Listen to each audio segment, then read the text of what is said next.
Testing for YouTube. Testing 1, 2, 3.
Okay, welcome everyone.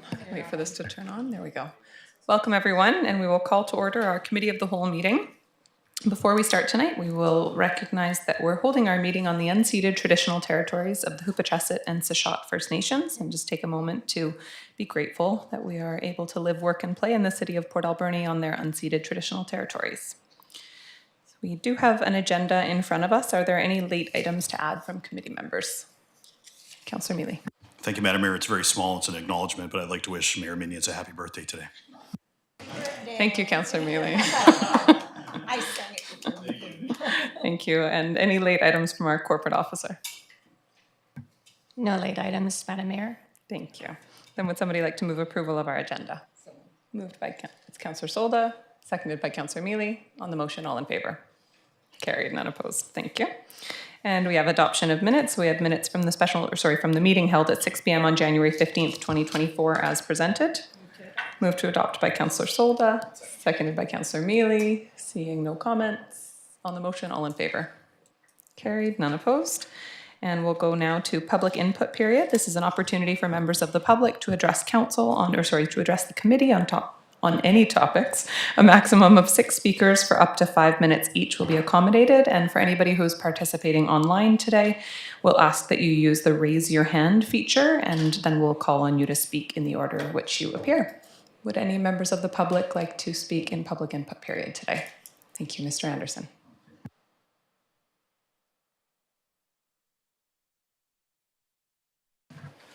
Thank you, Neil Anderson. I'd like to bring forward today the issue of the January 23rd Council meeting and the issues regarding to the Port Pub. A comprehensive report it was by Indeed that addressed the issues all from the debris that's inside and outside the building and the pictures. Fairly upsetting. And today I want to focus on the issues that regarding the BC building codes and the bylaws,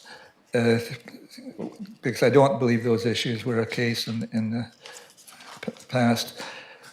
Some of the issues that were brought up in the report were fire separation issues, very important. Work that needed to be inspected and repaired by licensed electricians and plumbers. Fire inspection systems to the BC building code standards, and the report again refers to plumbing conforming to BC plumbing codes and fire department inspection reports. All major issues. I want to just focus on the council's comments, which is touching on this stuff, but there's a reason for it. Corporate officer referred to again the building code violations, fire code violations, some electrical concerns, and plumbing and building code violations. Councillor, am I being cut off already? No.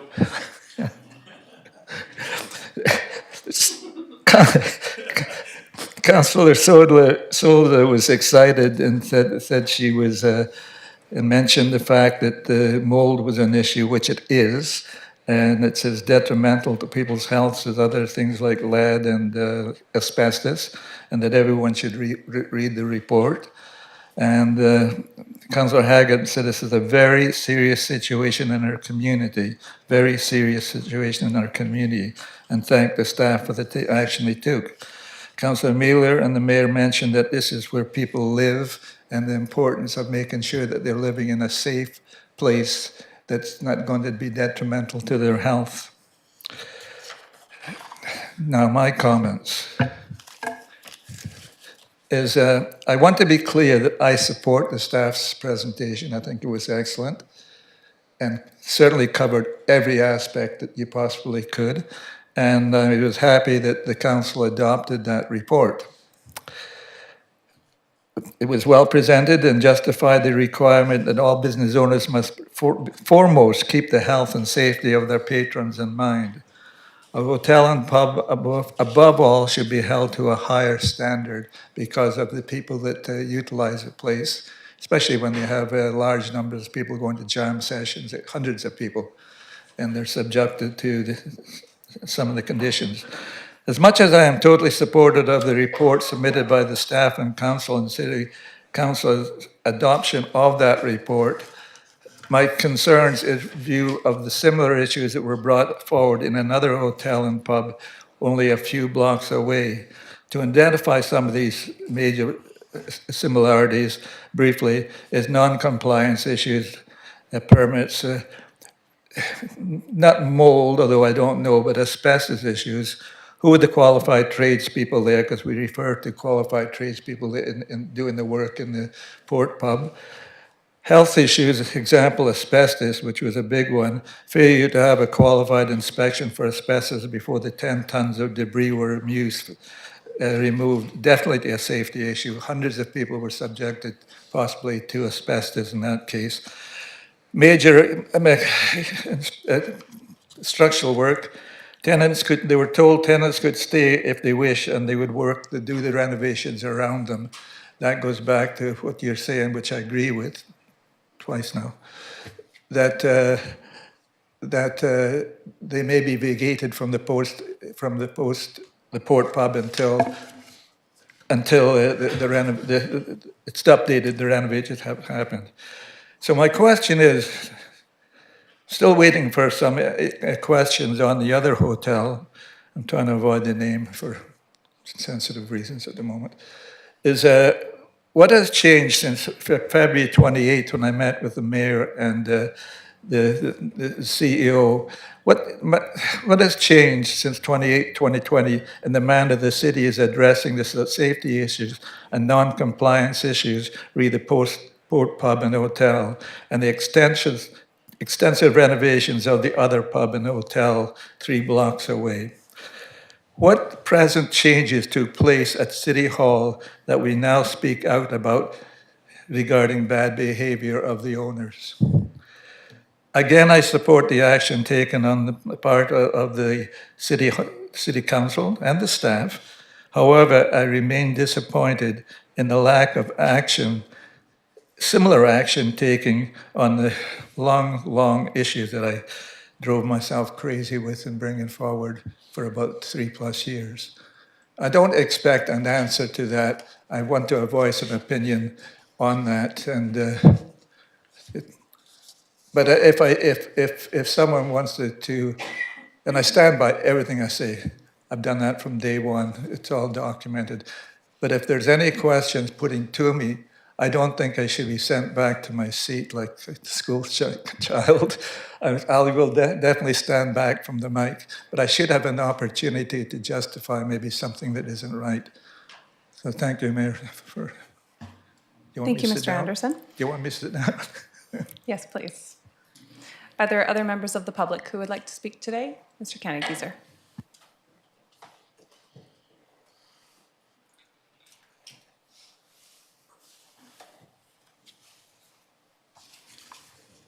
Good evening. I'd like to speak to the report in your agenda tonight on the BC Municipal Taxation 2023 comparisons, as prepared by Andrew McGifford, your Director of Finance. I found that a very useful document and one that I'm sure you'll be able to use as you prepare for this tax year, in particular communicating with the residents and taxpayers. Among the findings in that, or interesting ones to me, are it clearly illustrates that city residential taxes are lower than most comparable municipalities, or most comparable communities. It states that 6 communities have lower general taxation rates, of which 4 are likely due to the fact that they don't operate ice rinks or pools.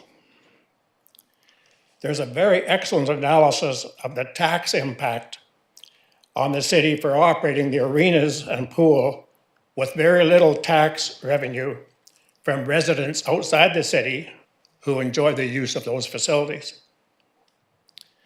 Another very useful analysis would be to compare the general municipal tax revenue from each of those major property classes, being heavy industry, light industry, business and residential, between those 20 communities. It should give you a better understanding then of the reasons why Port Alberni general municipal taxation is the 3rd lowest among those surveyed. while White Rock and Oak Bay are the highest.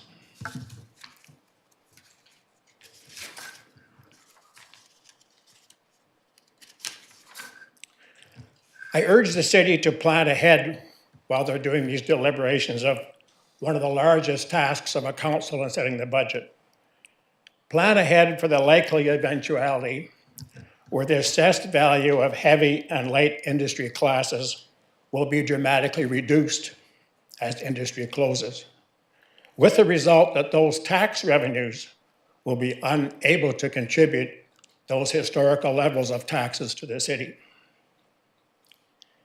And as you go ahead in this deliberation, may I somewhat tongue-in-cheek remind council of the very simple task that lays ahead of you. First of all, you establish the expenditures. Pages and pages of documents, background information, boils down to 1 or 2 sheets. This is the expenditures we plan for the next year or the next 5 years. From that, you back up the income statement and you'll find out the amount of revenue you need to meet those expenditures because you have to balance the budget.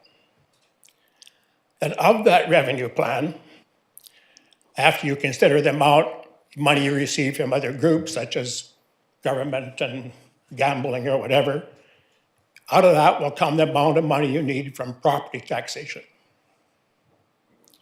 And then what you do is you decide how much of that property tax you need comes from each of the property classes.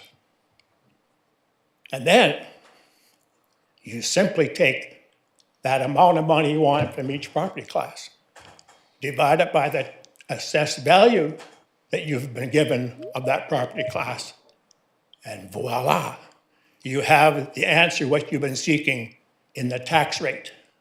It's that simple calculation. But I know it's much more difficult than that, and I just wish you best wishes in your deliberations ahead. Thank you, Mr. Kannegizer. Would any other members of the public like to speak at public input period today? Yeah, okay, I think I see someone in the back. Joseph?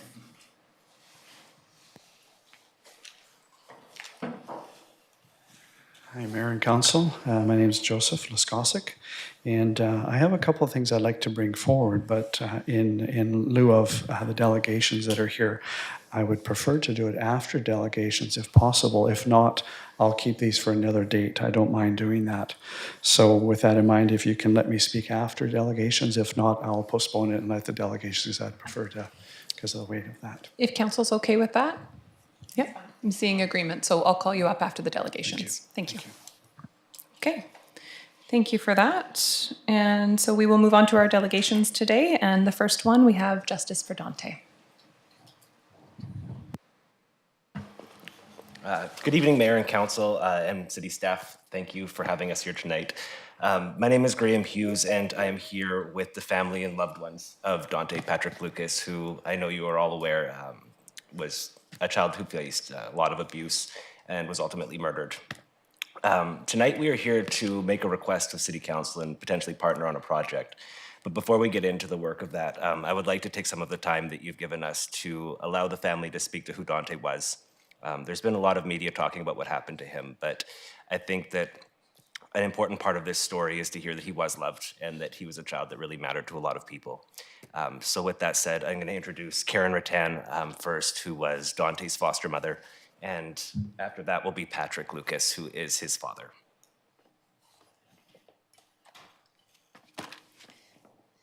Thank you, Graham. I am honored to have had the opportunity. That better? Okay. I am honored to have had the opportunity of being a foster mom, not only to Dante, but 2 of his cousins. When I retired, I wanted to make a difference, and I was born in Port Alberni and came back to Port Alberni. My grandfather was the 12th white man in Port Alberni, and he learned a lot from the First Nations people. He learned to hunt, he learned to fish, he made the first public building so there could be meetings. They had the first piano, and every Saturday they used to take that piano and go across the street to where they had built this place for the community to meet. So I've grown up loving these First Nations people. And to me, they're family. Dante was one of the children that we had. We had his two cousins, and they went through an awful lot. I'm still in contact with the family. I've talked to both grandmas within the last week. I've talked to one of the fathers who phoned from Alberta just 2 weeks ago. So I do care. And I really believe that we as a community and as a people in general need to support these people. Not a one-time thing. It never was for me. It's a lifetime commitment. We love Dante. If you've seen lots of pictures of him, you'll see him smiling all the time. He was quite rambunctious. He could be over the top. I always had the infant development ladies coming in. And one time I can remember, and it was not that long before he was taken, but he was 3 years old and he was crawling up and over and around me. And she said, was trying to say, couldn't I keep him still? I didn't want to keep him still. One of the grandmas of his cousins just mentioned to me a couple of days ago, she can remember when there was a butterfly release. And she said, Dante wasn't releasing the butterfly. He was out flying around. And she said she'll always remember him for that. I will never forget Dante, and I will never forget the other children that I've had. And I hope you won't either. So this is a time to celebrate his life. Let's not make him have died for naught. And let's not let that happen to other children. My commitment to you, to his family, and to others in the community is that I will never stop trying to change the system. We loved him, and I know the other two families that had him the most time loved him too, and I know them, and they were good people. He got love, respect, spirituality, and love for his family and the community in our home. So Graham has some ideas that we have discussed, and we're going to continue on with that, and we hope that we can get your support in having a place where there can be healing, not just for their family, but for all children, because this, unfortunately, has been an ongoing problem, and I am aware of many, many cases that have never been reported. And I have talked to many people who have said the same thing. I have a friend who's First Nations with her master's in Indigenous Studies, who actually counsels and teaches in the schools. I asked her what she would like said, and she said, change the system. I talked to another friend who I've known most of my life. I knew her mother, and she owned the property by the Orange Bridge where they've got the First Nations have their meetings now. I can remember when I was probably about 7 years old going with my mother over to her home. She didn't speak English, but I could sure feel her love, and I got to know many of her 19 children. I'm the eldest of 8. I adopted 2 children from Tahiti. I have 2 siblings who have adopted children. I have a sister and brother-in-law. He's an MD, and they went to Vanuatu twice. I just saw them Sunday because it was a funeral for extended family. We love one another, and I really believe that this earth should be a place where we support one another. It doesn't matter what color we are. It doesn't matter what nationality, what our belief system is. I believe that we can all love and help one another grow. And I pray that you will have the hearts to do that, to help the healing in our community. Like I said, I was born in Port Alberni. I've lived in other places. I lived in Hawaii, went to university there, actually majored in social work. I lived in Tahiti. Those people still consider me as sister, sister-in-law, and auntie. And I feel the same way with this family, with Judy being the matriarch. And I said to her, we're both matriarchs. We all need to work in this world together to make it a better place. Thank you for listening. And let's please make a difference. You're all here because you care about people. We live in a wonderful community. I mean, I've lived in lots of different places, and I loved living in Hawaii. But this is a beautiful place. It's a safe place. It should be anyhow, shouldn't it? Let's do what we can. I have lots of ideas, and I've been running them by North Island College and running them by Graham, and hopefully we'll be back to you with some more ideas, because I believe in changing things so that we can have a better place for all of us. Thank you. And by the way, since his cousins always called him Bear, I brought a bear, and so that's for Patrick, his dad.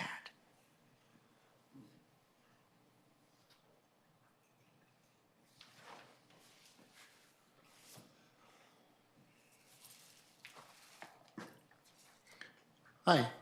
Well, Patrick Lucas, the father of my late son Dante. I just wanted to share some of his precious memories that we carry in our hearts. As you guys all see, he was a happy little boy. He walked into the room, he would light the room up.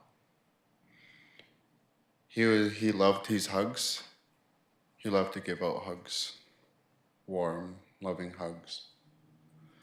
Every time I attended dance practice here in Port Alberni, we'd have our main dancers practicing, and there would be my son on the sideline practicing himself. He would have been 12 years old today. And this past December 31st, he would have been 12. And he comes from a generation of leadership. I'm a next lead singer for Heshpa First Nation, as well as my dad and his father and my grandfathers. And it just gets passed down to generation. And he would have been next in line. And he loved his culture. He loved his singing. He loved his dancing. He was a very energetic boy. He was always smiling. He was always full of energy. There was no stopping him. He was always running around for him, after him, chasing him. There was no keeping him still. And, just to, really hold that in our hearts, that all those loving memories that we all have, and with everything that's going on in the media right now, there's lots of precious memories that we carry, because he was such a lovable boy. He was loved by many. He was known by many. And, that's what we could really cherish, because that's all we have. And I believe that my mom, Florence Campbell, wanted to say a couple of words as well.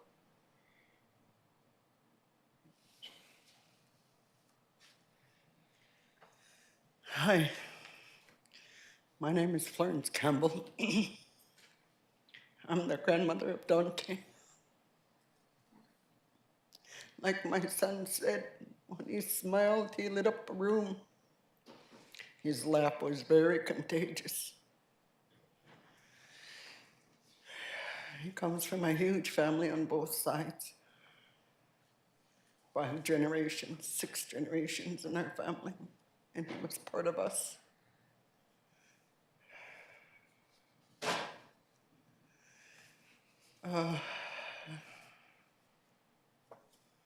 My grandson was a huge part of this valley. He went to Hahopiak school. He had a lot of friends from there. It was an honor to meet Karen today, knowing she took care of my grandson. I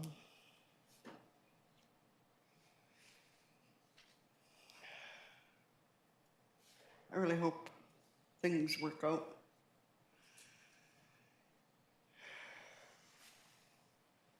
He's going to be forever missed.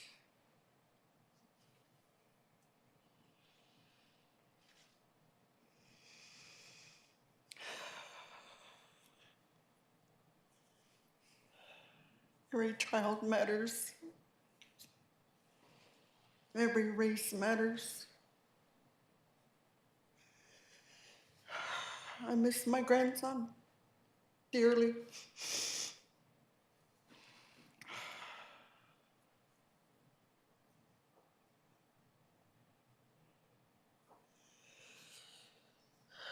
Thank you.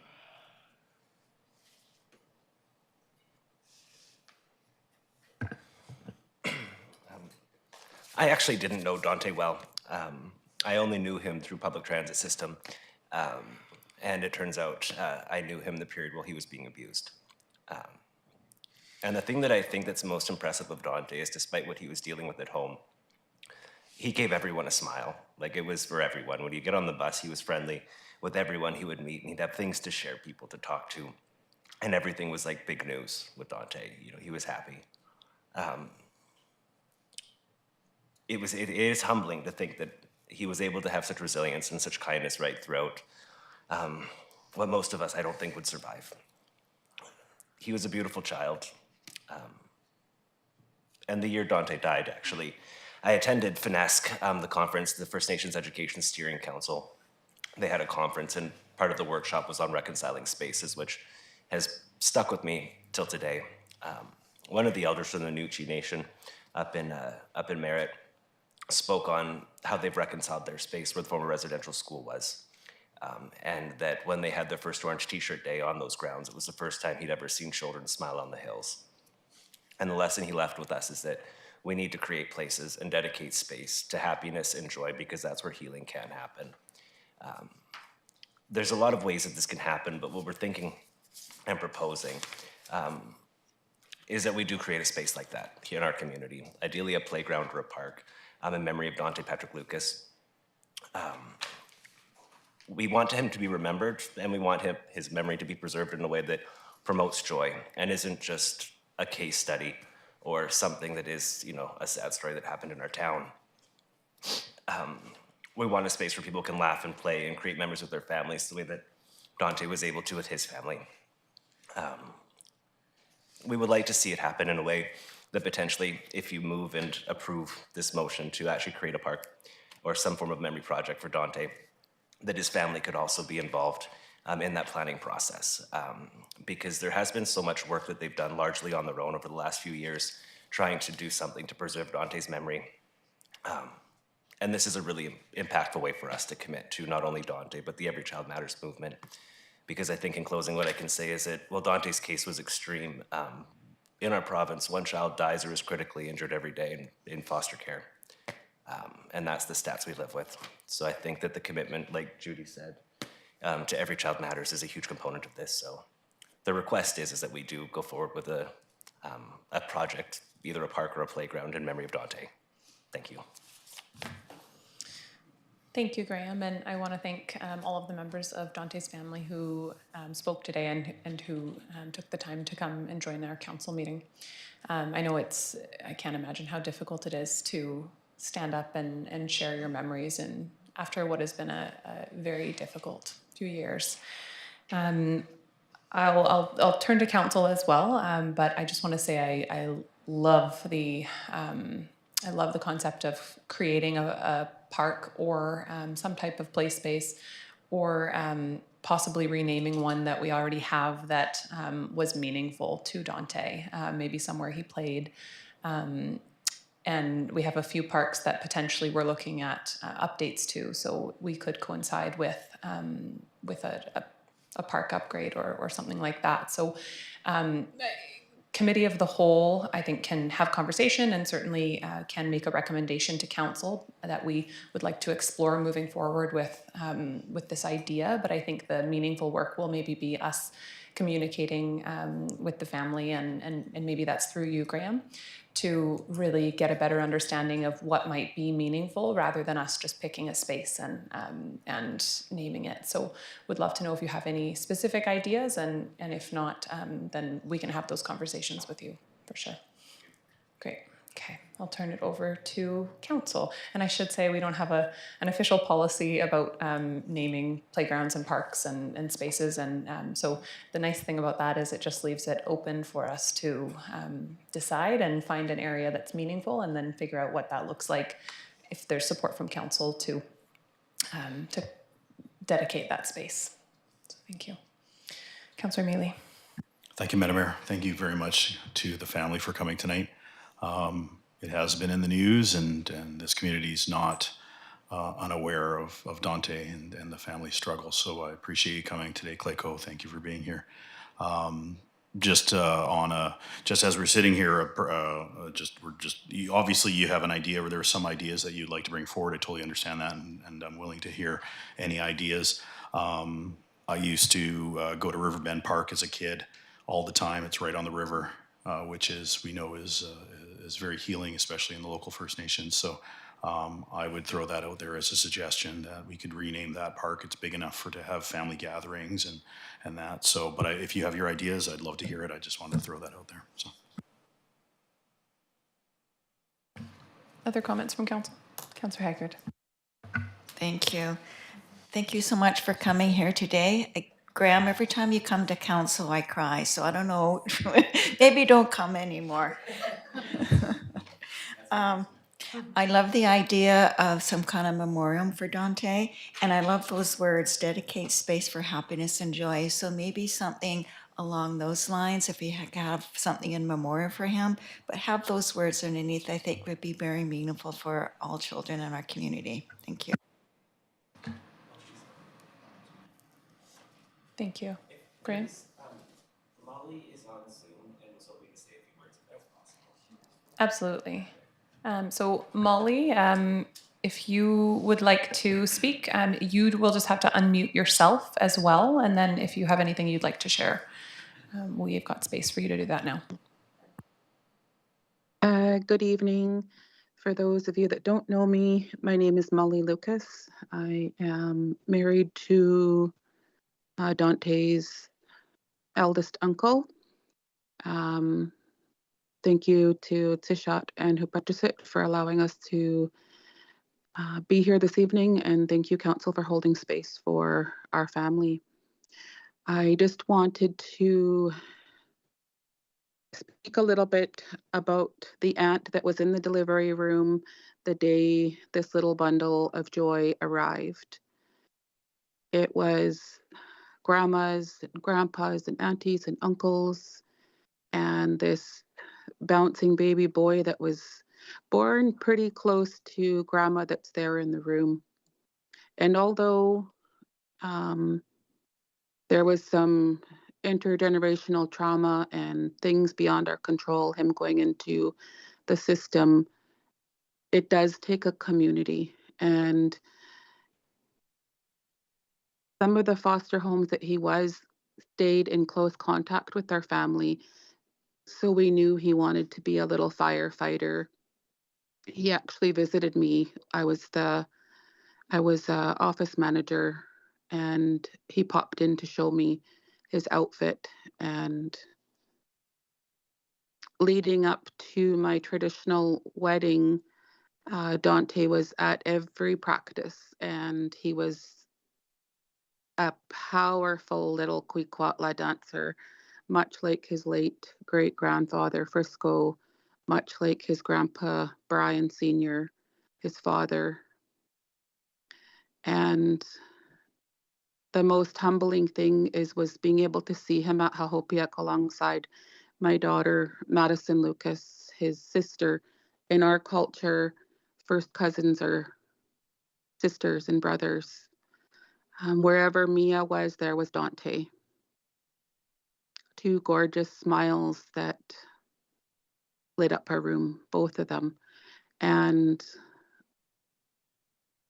I think by creating this space will allow healing for all of those that were affected in the valley. You know, that's what I want to remember Dante for. And with reconciliation here in the valley and the healing, it's not only our communities. We're going to pass each other in the grocery store at Quality Foods, and much like the place that's held in the valley for Jessica States, you know, years passed, and I just want to raise my hands to the government here that's allowing our family to speak on our late son. True, all my relations. Thank you, Molly. Councillor Solda. Madam Mayor, first of all, to the family, I'm so sorry. And I'm glad you came before us. I do echo the words of Councillor Haggard, what she has said. And I have a really interesting idea, which I will bring towards council at another time and get more information from your rep, Graham, at this moment. I think there's a lot of details that still need to be ironed, and I'm so glad you came forward. Clecco. Thank you. Council, I'm going to make a motion that the Committee of the Whole recommend to Council that we begin the process of engaging with Dante's family to find a space to dedicate to celebrating Dante's life. Seconded by Councillor Solda. Any comments? Okay. And so this will come, if passed, we'll go to our next council meeting, and at that point we can maybe sit down for a conversation and come up with some ideas and hear what you've got to say and put something into action from there. On the motion, all in favor? Carried, none opposed. Thank you, and thank you so much for coming today.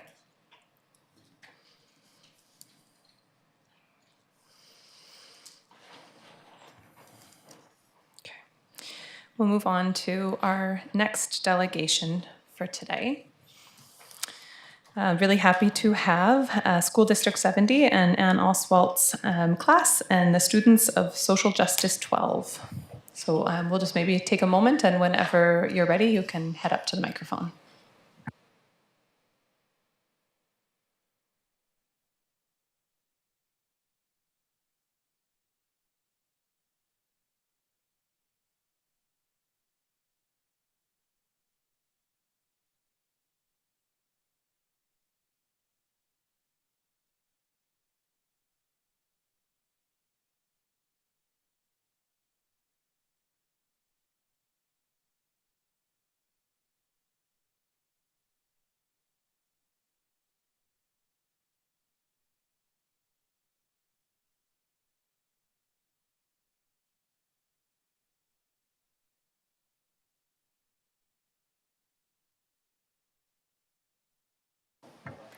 Good evening. First, we would like to acknowledge that we live, work, and play on the traditional territories of the Sishat and Hupachesit people.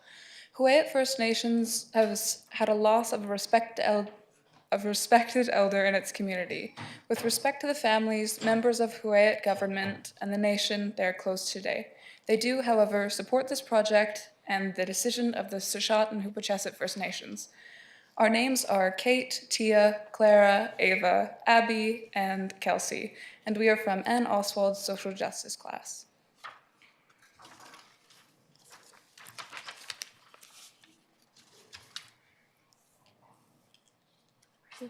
Sorry. Okay.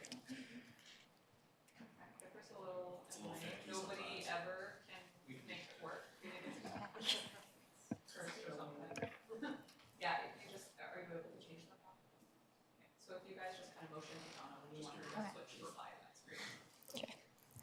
Over the semester, we have come up with the idea to paint the crosswalks in front of each of the Port Alberni SD70 schools orange.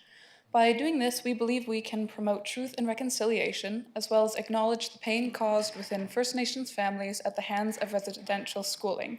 In the future, we are leaving open the possibility for another class to work alongside the AIRS program to incorporate local Indigenous designs on the crosswalks.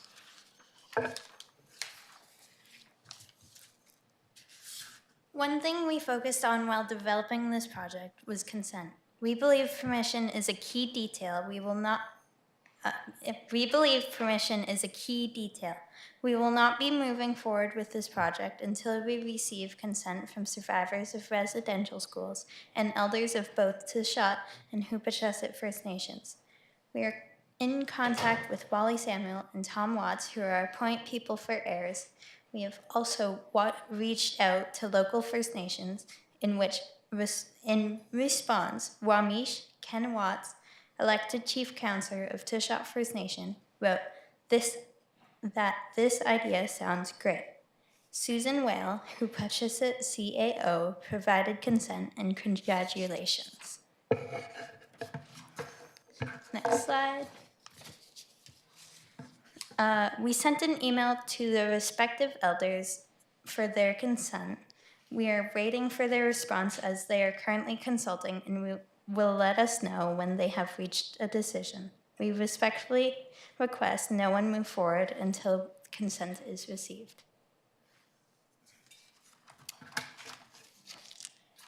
We sent out an email to citypa@portalberni.ca asking for approximate costs for this project. Next slide. We found out approximate costs being about $2,300 per crosswalk. Due to the unexpected high cost, we are hoping to start with one crosswalk across 10th and Rogers Street. With this, we hope to bring awareness to this project and promote the idea enough to move forward and paint the others. Next slide. We met with the SD70 School Board on January 16th, 2024. They were very supportive of this proposal and suggested we contact the City Traffic Advisory Committee. We also contacted the Ministry of Transportation and Infrastructure concerning how to best paint the crosswalk across Johnson Road. Moti said we cannot proceed because at this time the Ministry and the City of Port Alberni are exploring potential pedestrian safety improvements along Johnson Street.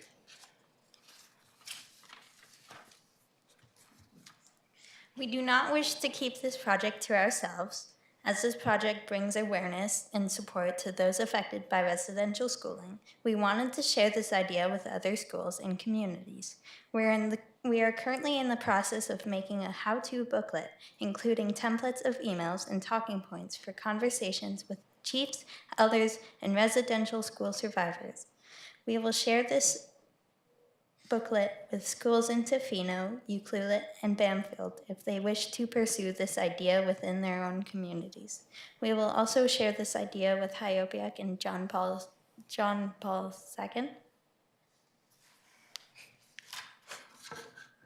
The schools we were hoping to involve with this project were John Howitt Elementary School, Suma As Elementary School, Alberni Elementary School, Wood Elementary School, Alberni District Secondary School, 8th Avenue Learning Center, E.J. Dunn Elementary School, and McQuenna Elementary School. That is it. Thank you. Thank you so much.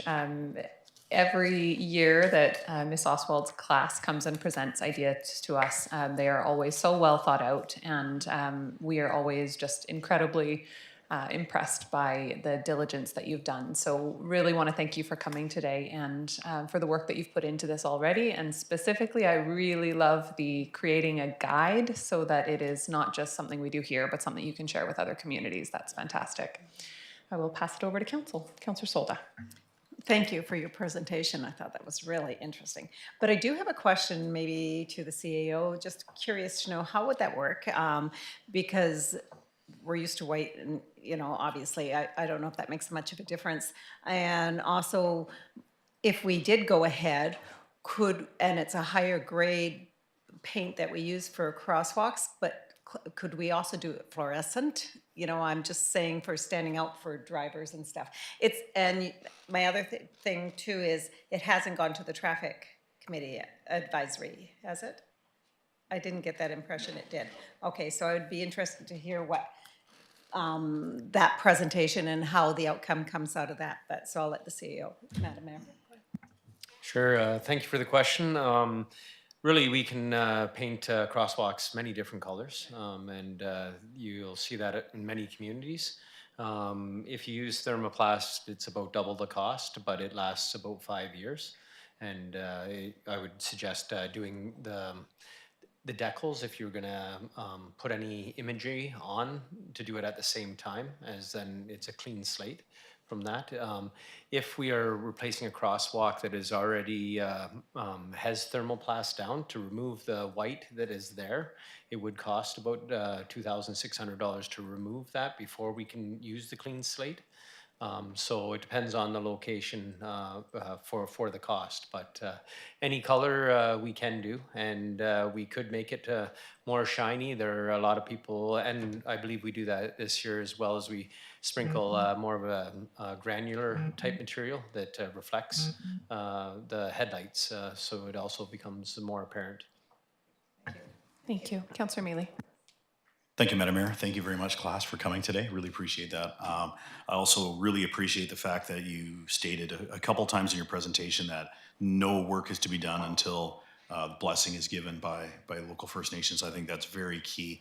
It's something that we did, the totem pole that's actually in the lower concourse area of the high school. I was a student council president at the old school when we brought it in, and there was a whole process to do that with the local elders. So I really appreciate the fact that you want to be cautious and take that route. So, and I'll say that I'll give my blessing as soon as the blessings are given by the local First Nations elders.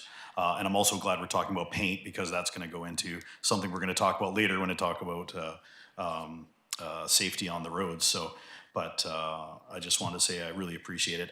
The other thing is that the next meeting for the Advisory Traffic Commission is April 17th. We just had one last week, so you just missed it, and it's every 3 months. But I guess to the class, is April 17th too long of a wait to talk about this advisory traffic? I just, I hate to put you on the spot, and I totally apologize, but you obviously have thought of some sort of timeline that you'd like to move on this, but I just hope that April 17th would be in your timeline. Sorry. Is that us coming and presenting? I apologize. The question was, is it coming to present? It could be, but the Advisory Traffic Commission, if you'd like it to come to Advisory Traffic, or it's being recommended, we won't meet until April 17th.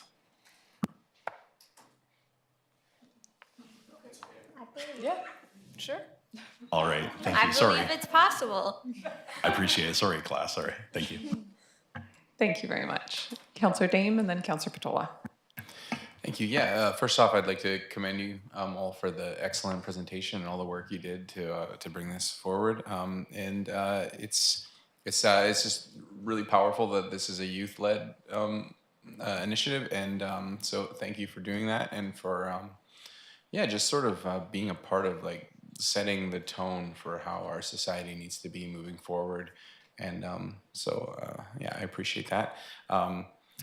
I would certainly support this. I'll echo the thoughts of Councillor Mealy, that as long as it has the blessing of all the involved Indigenous partners, then certainly this sounds like a really good thing. So I don't know if we want to go ahead. Maybe I'll make that motion that we recommend to council that pending the blessing of all Indigenous elders, that we go ahead and recommend that we include this for the 2024 to 2028 budget discussion. Thank you. Is there a seconder? Seconded by Councillor Mealy. Councillor Patola. Thank you, Madam Mayor. I would very much be in support of Councillor Dame's motion. I was interested to hear your presentation, and thank you very much for coming and making it. I have a long list of questions, but you answered every one of them in your presentation, and I'm quite impressed with your thoroughness, your research, and your sensitivity to all the issues that arise out of a gesture like this. I think this could be a good way to say to the First Nations students particularly, that they have a place and are recognized as part of our community. So thank you very much. Thank you, Council. So I would suggest that if this motion passes, obviously it's going to come to the next council meeting for council to adopt. But I think that we would maybe leave staff to work with the students and look at budget costs for making a recommendation around where the first crosswalk could be, or if we are able to include multiple considerations in budget. So that when it comes to budget, we have some actual information of the total cost. And if we're talking about 1, 2, 3 etc. So leaving it open for council to get a bit more information and then for council to make an informed decision. Councillor Mealy. Thank you, Madam Mayor. Just a question then. So, and it's not it can go either way. It's not a problem, but do we want to involve the Advisory Traffic Commission? And I would assume that this motion passes, it would be part of the process. Thanks. Yeah, so my thought was going to be that if we bring it forward to budget and it passes in budget, then just prior to it actually being painted and completed, it could be run by the Traffic Advisory Committee. And I think that timeline would work fine. We put it in the budget and then April is, I don't know, right there. I think we don't paint lines in the rain anyways usually. So we've got a few rainy months still, unfortunately, to go before we're in line painting weather. Go ahead. We did mention that we had the idea to have our first crosswalk kind of be across 10th and Rogers Street, right near our school, I believe. Yeah. Thank you. I think that's a wonderful idea. What we would want to get from staff is an idea around cost of that specific crosswalk. That one could be more prohibitive potentially because of, traffic or anything else. So just to leave open to staff that they explore that one, but they also explore costs of the other ones that you've suggested, because we may be able to accomplish more than one and some may be more expensive than others. So just getting a bit more information for us so that we can make an informed decision with the goal of obviously over time doing as many as possible. Thank you. Other comments from council? This gives us time to work with builders on design. Okay, any final comments from the group up here? No. Okay, then we have a motion moved and seconded. Any comments or questions on the motion? Seeing none, all in favor? Carried, none opposed. Thank you. And thank you so much for bringing this forward. We really appreciate it. And this will come to our next council meeting. If you would like to watch or certainly participate again, you're welcome to, but not required. And we will keep you informed as we continue to work on the project. Awesome. Thank you. Thank you. Thank you. And with that, I will go back to public input period and we'll go to Joseph whenever he is ready to come back up.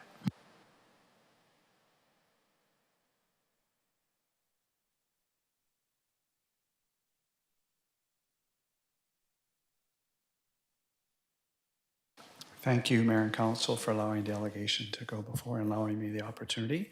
But I am going to leave my comments to a future date. The only one comment I'd like to mention is in lieu of what I heard this evening, consideration of a space for Dante to be honored, his memory, is a Newport Place. I think is still a park that's being considered for, I think there was a diminishing or actually a loss of that park completely.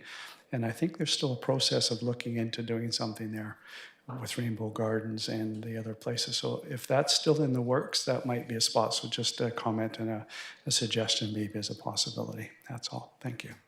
Thank you very much. Okay, then we will move on to, there's no unfinished business, no staff reports, no correspondence. So we'll move to new business. Item number 1 is asset retirement obligations policy. Andrew.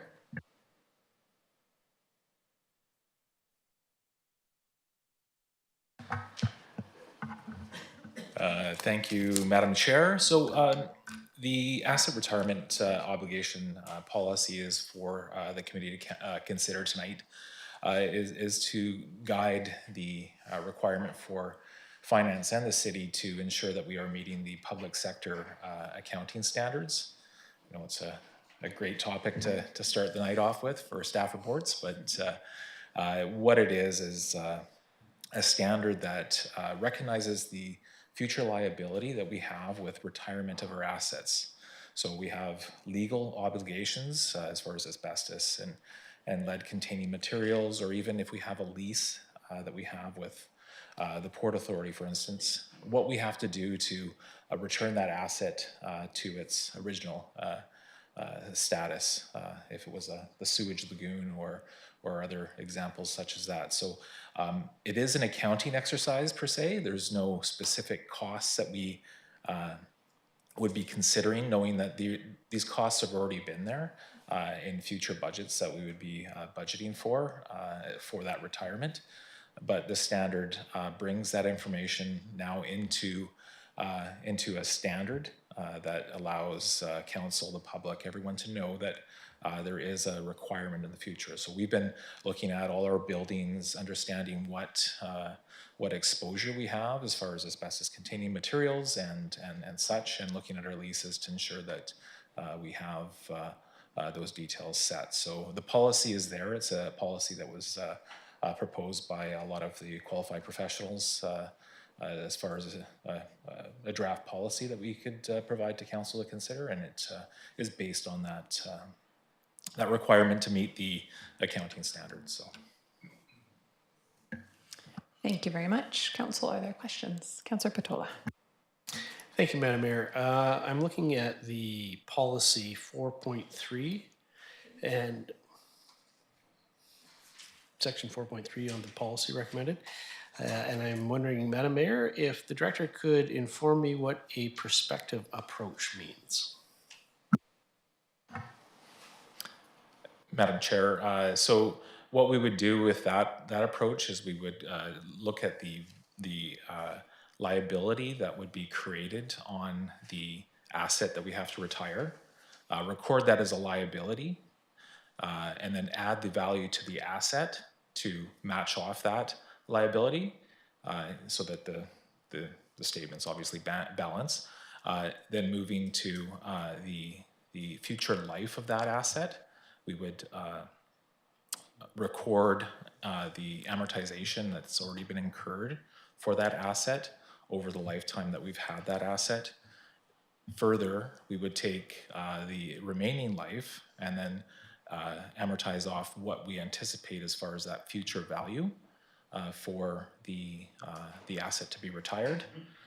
And then that would show up within our liability on our audited financial statements as far as what's required to complete that in the future date, based on the rates that we would be bringing forward to council when we show the result of that. So that's kind of the process that we would do for that perspective. It's one of the simpler methods too. There's 3 different methods.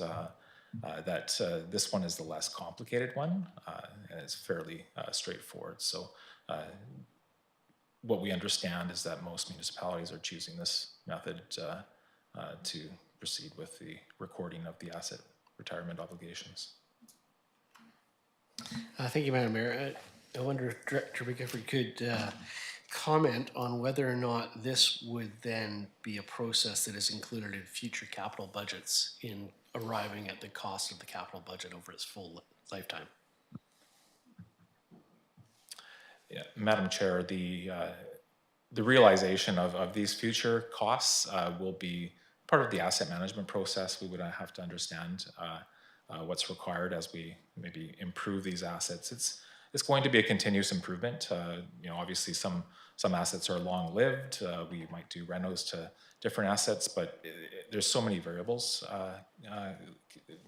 for the committee to consider, I guess, that depending on the situation, depending on what we're looking at. I mean, we do have asset retirement obligations with some minor things that are fairly easy and to quantify, but the sewage lagoon is one where we definitely have some work to do and to refine that number, but we'll bring the information to council so that they understand the impact of that. But that impact's always been there. We know that we would always have to clean up these sites moving forward, and this is just a improvement, as we've seen with the tangible capital assets in 2008 and asset management initiatives. This is further giving better information, so we're making long-term decisions for the capital assets. Thank you, Madam Mayor, and I'll ask this question now, so I won't ask it later. But does this procedure result in an actual cash transfer? And I'm thinking with regards to the next item, reserves, and establishing surplus reserves in our budget.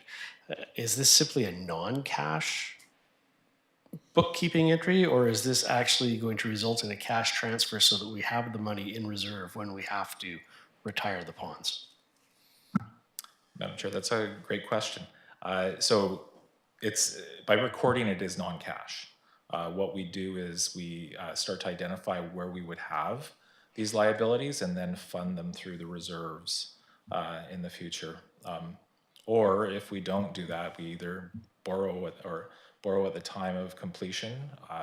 We could sell the asset if there's still value there, and someone views that as an asset that they still want to keep, and knowing the asset has that liability with it, or we could tax for it immediately. But it's one of those things that we need to improve our processes on and understand the liabilities that are associated with assets, so that when we do make decisions, whether we get a free building from a company that just wants to provide us with a great asset that has this liability, and we understand what we're going to be dealing with moving forward.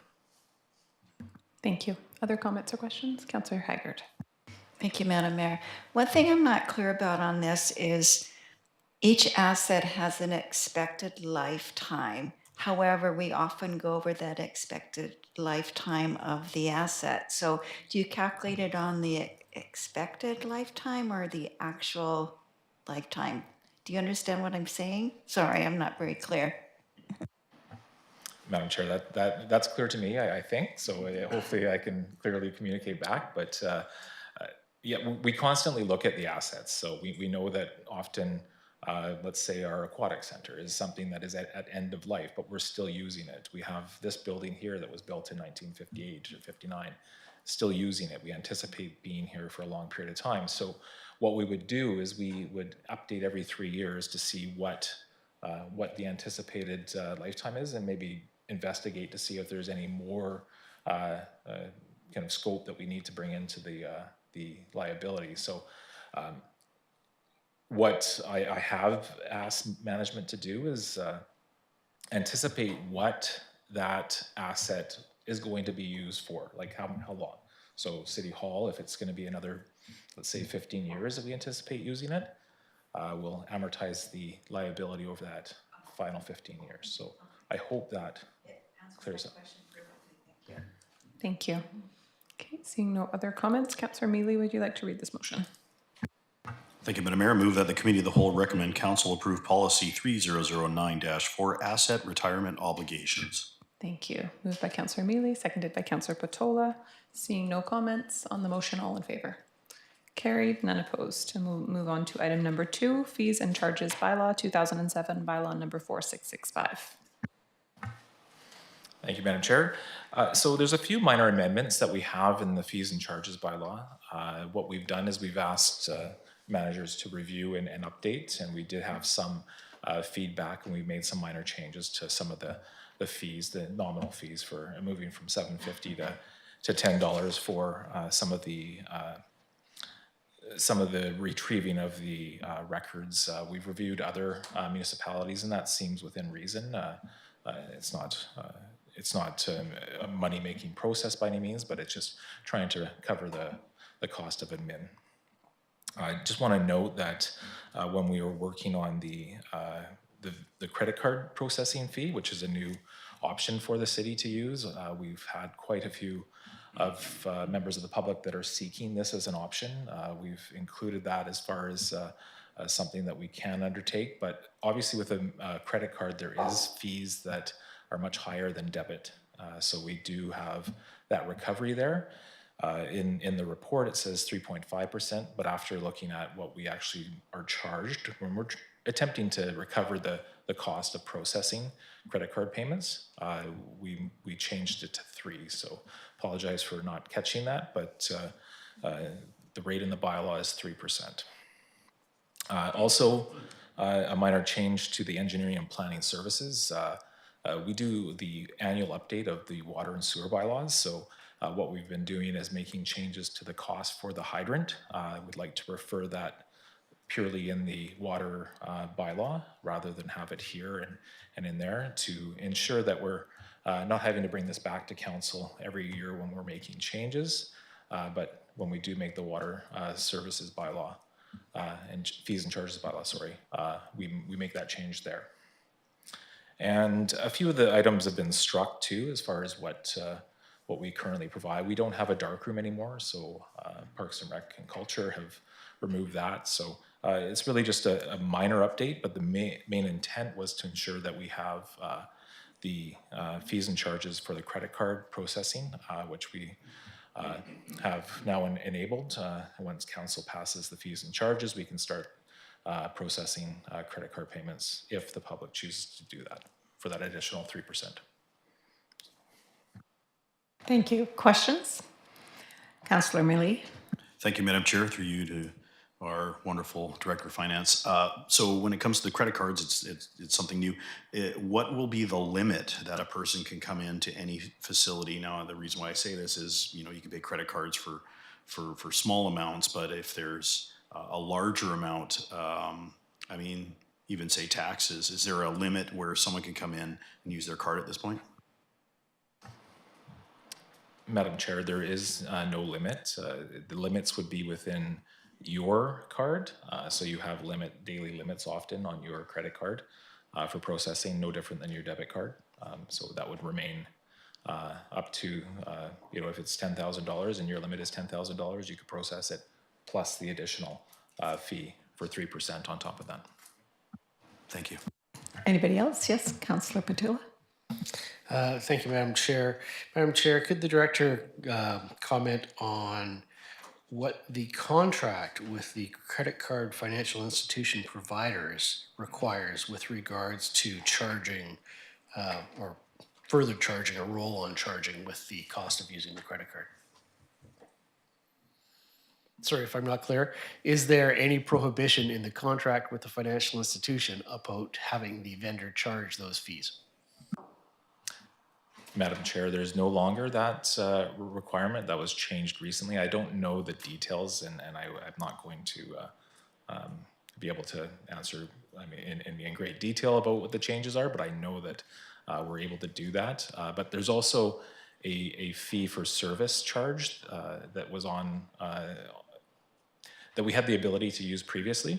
That wasn't on the credit card per se. It was an additional fee that we would charge on top if we chose that method. And I know that there were some municipalities that had that option previously, but now with the ability to charge a fee for processing credit cards, we are able to do that.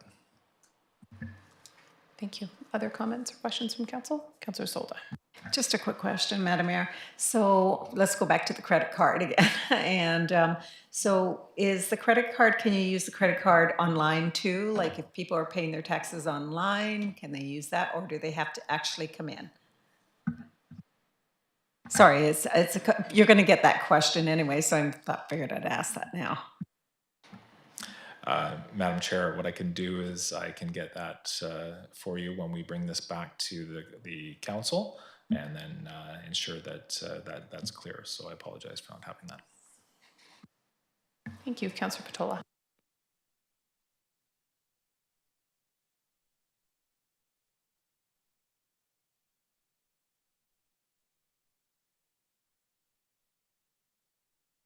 With regards to the limitation for how much could be charged on a credit card being up to the individual's available limit with their institution. I'm just wondering, though, in addition to that, could the director tell us whether or not people will be able to attend properly?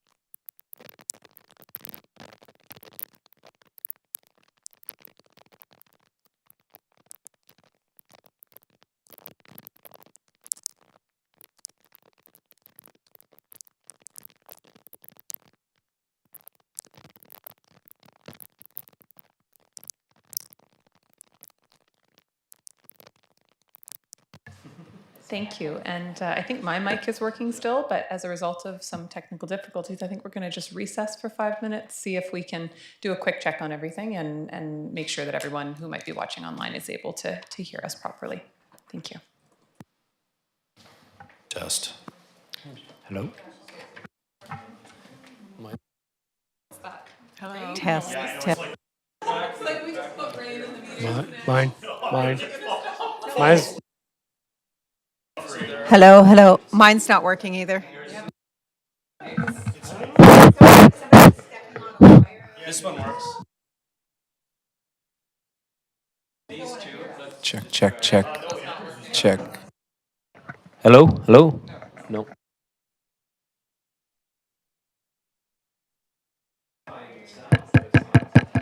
Nope, this one's not working either. Test, test, test.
Okay, thanks everyone for patience there. I think we've got everything working again. So I will just maybe go back to our Director of Finance to recap that last question if possible, since some of it might have cut out.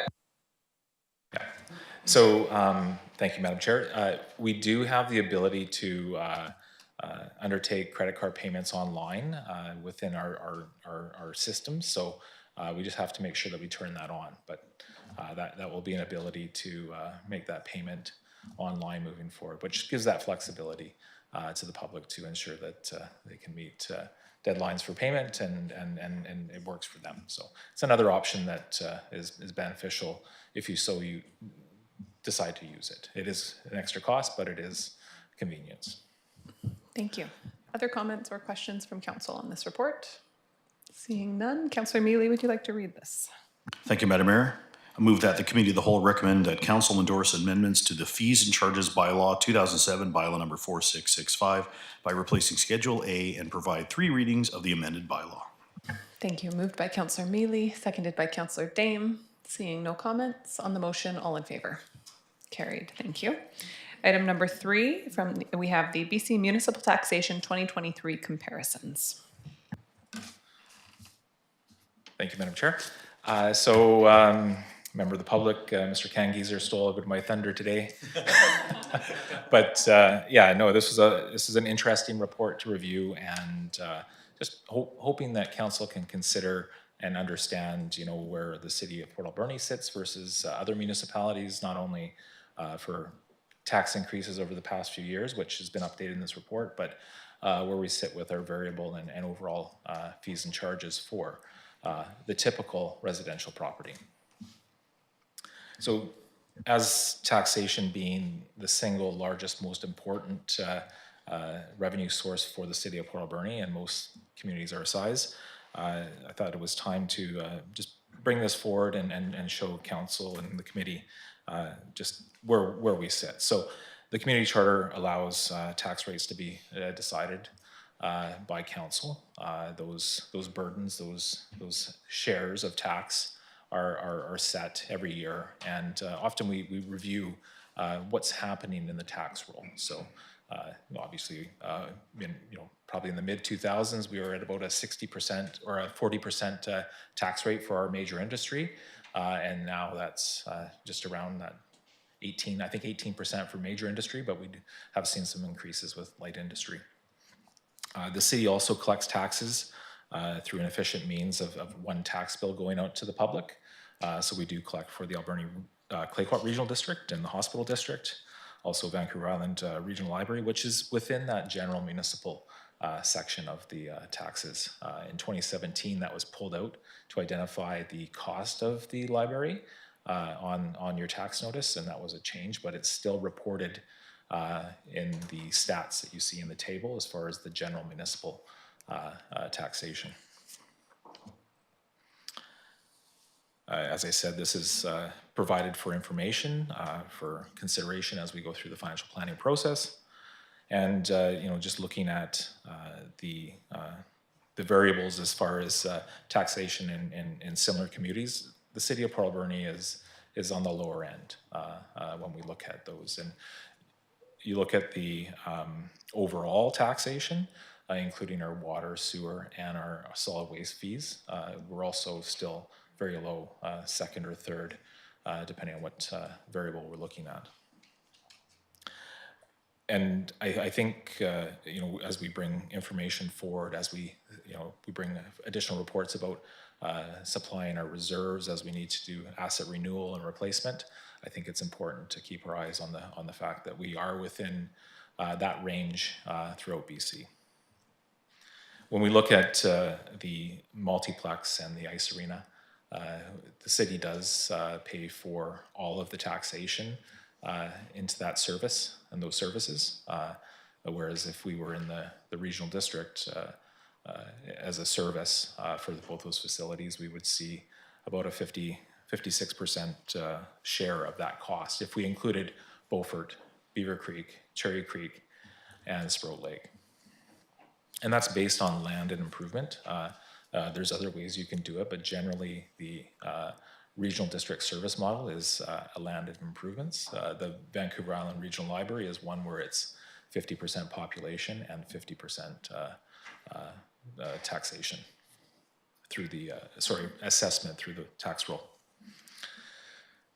So the regional district does pay a fee or a recreation fee every year, and that's been about $78,000, and that's been the same, I believe, since I know when I was there, but also I think it goes back to 2002. The multiplex, as noted in the report, shows an approximate net operational cost of about $985,000.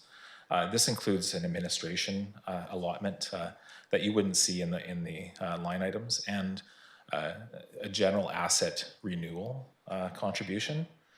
So there's revenue that we receive, of course, and then there's the expenses that we see in the budget. But for general purposes, there was an estimate in there for the asset renewal. We do need to replace the boards. We have roofs to replace. We have HVAC to replace. So those are costly items. Noting that with the multiplex when it was built, there was a share across the valley, and that was a borrowing that was done back in, I think, 2001, 2002 for that asset. But beyond that, there was no commitments from the rural areas. When we look at the aquatic center, that's also quite a large cost. There's very little cost recovery for an aquatic center, and it's about $1.2 million net.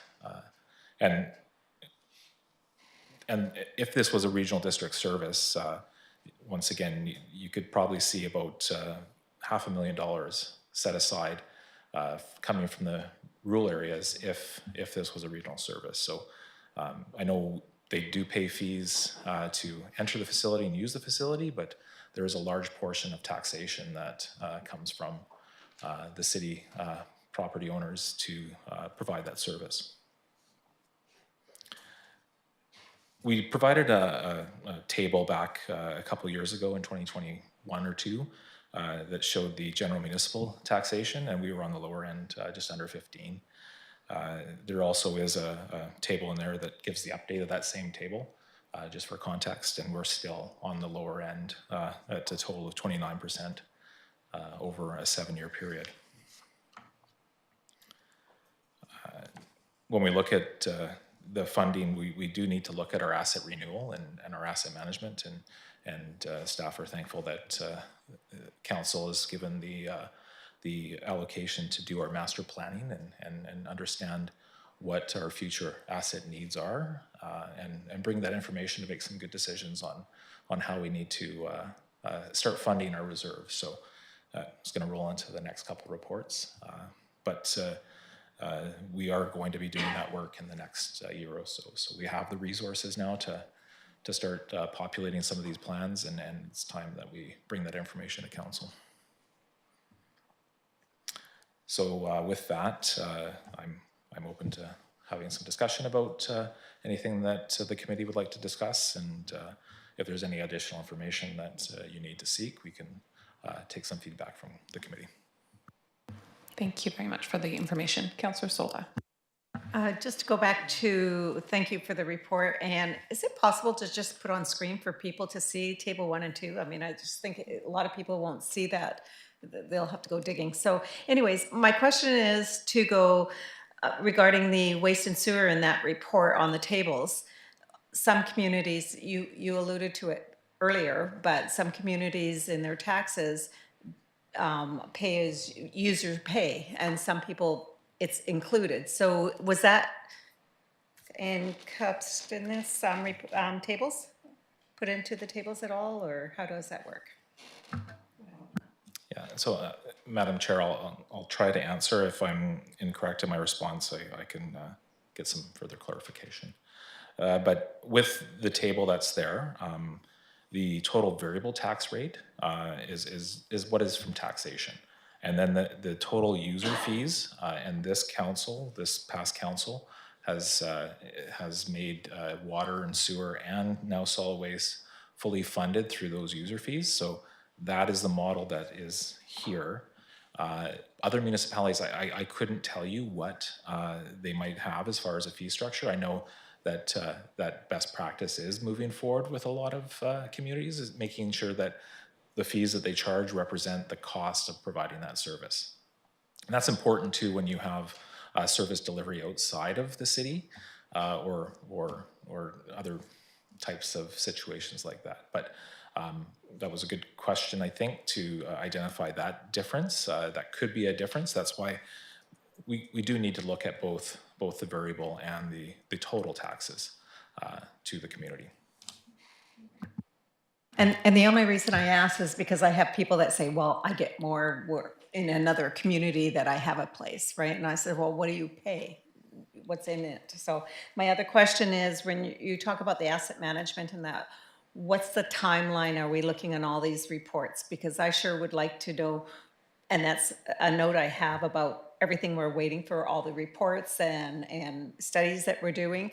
I'd like to know a timeline as well as where we are right now on them, because I kind of get lost with all these reports that we're waiting for. So on this one, I'll ask you that one.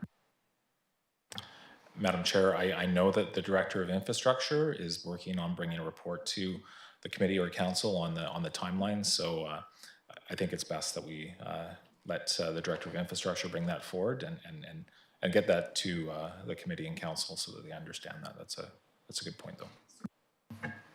Excellent, thank you. Councillor Dane.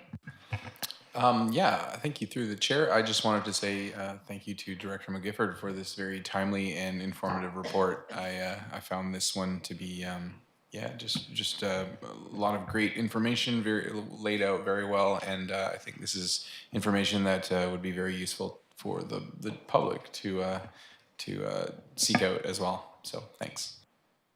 Thank you. Other comments? Councillor Haggard. Thank you. Thank you again, Andrew, for bringing these reports to us. It's a lot of great information. And this is going to be a bigger conversation, but I think we have to work on making our recreational services more equitable throughout the Alberni Valley. So when you see reports like this, you can see how much more the citizens of the city pay versus the citizens of the regional district. And I can say that because I live in the regional district and I should be paying more than I am. So, and I'm quite happy to. So bigger conversations sometime in the future, but I think we have to start working on that too. Thanks. Thank you. Councillor Douglas. Hi, thank you. Yeah, I just wanted to mention that as well, the same point. And just make sure, I know this is a pretty wide statement and there's probably a few holes in it, but judging from the couple of comments I saw, there was a savings of almost $1 million in taxes if we were working on a regional versus a city parks and rec program. And I don't think that's even taking into account the ball fields and other facilities that people in the regional district use. So $1 million is about a 4% decrease in our taxes. So it's really nice that you were able to bring that up. I'm not sure if I was way off. I was just guesstimating there. Madam Chair, that you could take that approach.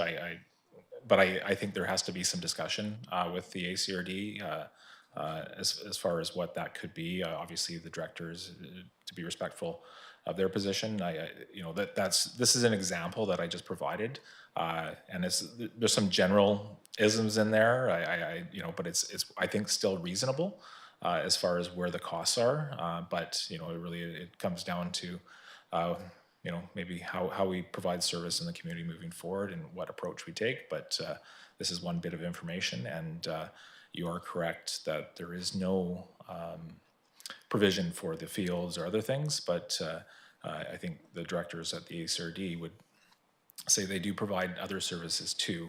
I know Sprout Lake has Cougar Smith Park, and I know community members go out there too. So I think we have to be mindful of the services they do provide too. For those other items, but I think we're just wanting to start the conversation. I think I've heard that from council. We do have a lot of need and a decrease in taxation, or maybe a contribution to reserves would be great. But yeah, there's lots of discussion I think we could have on this topic.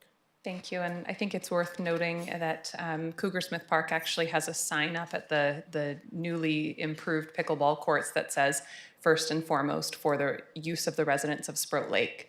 I actually find that quite offensive, and that was a topic of conversation that has come to the regional district because as the City of Port Alberni, facilities are paid for by City of Port Alberni residents and yet available for everybody in the Alberni Valley to enjoy. The fact that we would be discouraging anyone who doesn't live in Sprout Lake from having access to use very similar and grant funded, I should add, from the province improvement at Sprout Lake is just shocking, baffling, and unexplainable to me. So I think there's a larger conversation. I mean, we previously noted the inequity around police services. The average City of Port Alberni resident or home paying $700 a year, where the average regional district home is paying 60 to 80. So another drastic inequity in how funding is happening. And these are not new issues, and it's not new issues to be advocating for. Unfortunately, they're challenging issues to change, some of them locally, some of them at a provincial level. But I think just having the knowledge and being able to talk about it, start a conversation, and further that conversation at the regional district, possibly with more residents being informed, hopefully we will start to see some progress. Councillor Patola. Thank you, Madam Mayor. Madam Mayor, I do want to congratulate the director on this excellent report as well. I think this represents the kind of transparency that a number of members of council, if not all of council, but I won't speak for everyone, have been asking for and have been wanting to move towards in our community, so that people are fully informed of the decisions that are being made and what type of input they can have in them. I think it's serendipitous that Councillor Douglas mentioned the playing fields, because really what this is it sets the goalposts for us. We now know where the goalposts are, and it's now up to us to make that game plan to get there.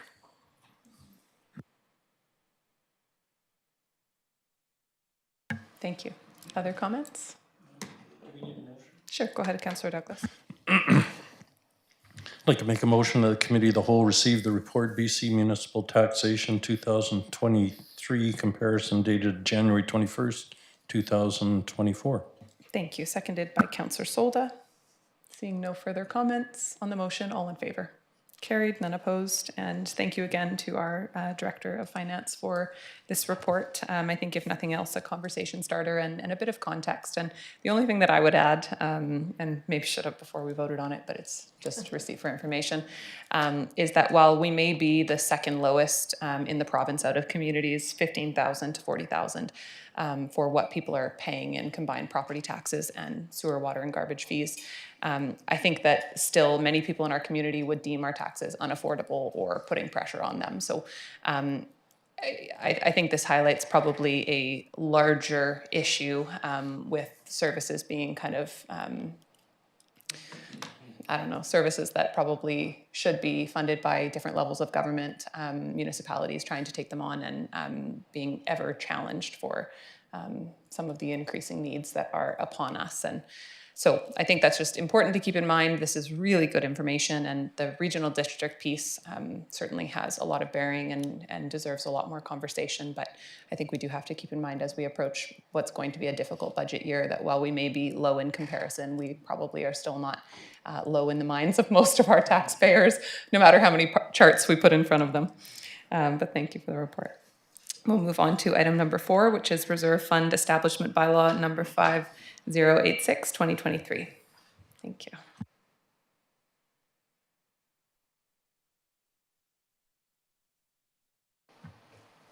Thank you, Madam Chair.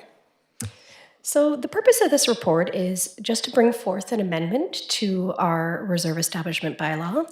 In the summertime, we did review a bylaw that looked at all our reserves consolidated into one bylaw and let council know their specific purpose. We established some new reserves and we put it all into one bylaw, so everybody had the opportunity to see that in one place. This amendment is simply to add a Schedule A, which is a table that shows the specific reserves set up and their specific purpose, just to provide more clarity and transparency when we want to review those reserves going forward. Thank you very much. Questions, comments from council? Councillor Patola.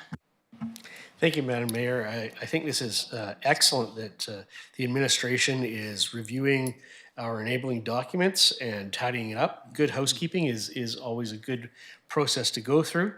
And I think that the fact that this appendix wasn't attached to the initial one means somebody wasn't reading the material before them, and I'd say my own mea culpas in regards to that. It was a problem in my understanding the budget, and this clarifies a lot, so I'm very appreciative of it. I note in the analysis section of the report, the wording is, should the committee forward the recommendation and council concurs, staff will bring forward a bylaw amendment to a future regular council meeting. So I'm just not sure that the motion that's being asked for referring the matter to council is going to be referring the matter to council so that administration brings forward a rewritten bylaw, or that council just votes on what's before us at this moment. Madam Mayor, so if council concurs with the specific Schedule A attached, then what we will do is we will go forth and bring this bylaw back as an amendment with the table attached. Thank you, Madam Mayor. So then it behooves me to recommend a few changes to the bylaw as presented before us at this moment. As I said, good housekeeping and tidying up is an excellent thing to be doing. I think this is an opportunity to standardize the language amongst all of the reserves listed in the Schedule A. They use different wording at different times, and I think it would be useful to clarify all of that. So beginning with the equipment reserve, it's referred to be being funded by annual allocations without really specifying what annual allocations are. Now, Madam Mayor, you and I and other members of council may know that that probably refers to taxation, but the wording should be clarified that this is from a taxation funding source, simply because a number of the other reserves are described in the same manner, and there should be unity in the wording of any piece of legislation, including bylaws. I wonder why we have not included all of the statutory funds. We have a few of them, but there's a number of statutory reserves under Section 188 in the community charter, such as monies received from development cost charges, which I know we do receive those. Monies received from amenity cost charges, which I know has been a direction of this council that administration considers those with regards to all developments. And monies received from parking spaces that should go towards off-street parking or transportation infrastructure. So I think that those should be included in the schedule. They are statutory, and they are matters that, in my knowledge, the city does deal with. The community so the Section 188 of the charter says that funds should be established for a specific purpose. Now, the reference to the Community Forest Fund does not describe a specific purpose whatsoever. And I think that for the legal authenticity of that item, the wording should simply be changed. I'm not saying we shouldn't have the fund, I'm saying it should be properly identified in accordance with the authorizing community charter. I know in the past there was some discussion, way before I was ever on council, about the community forest being for the Aquatic Center Reserve. So perhaps before this is brought back to council, that there could be discussion within council about what actual wording we want to place there, or how we want that community forest fund spent. It's certainly been an asset to the community. This is simply a question of authorizing things appropriately. The McLean Mill also is, there's some questionable wording in that where it refers to funding being used to replace historic and new structures, or new structures and historic structures. And I'm not sure linguistically how you can replace a new structure. It's new. So I think possibly the meaning was historic and non-historic structures, but again, should be clarified simply so that when we do go to spend the money, there will be nobody able to say, you can't spend the money on that. You don't have the authority. Finally, the wording around the RCMP reserve itself is also very unclear in a number of sections. First of all, it refers to contingency. And again, Madam Mayor, making these comments so that we can get the wording correct in accordance with council's wish for the purposes of these funds. So right now we have the use of the word contingency, but we don't use it currently on a contingency basis. A contingency means a future event or circumstance which is possible but cannot be predicted with certainty. It's an unforeseen event or circumstance.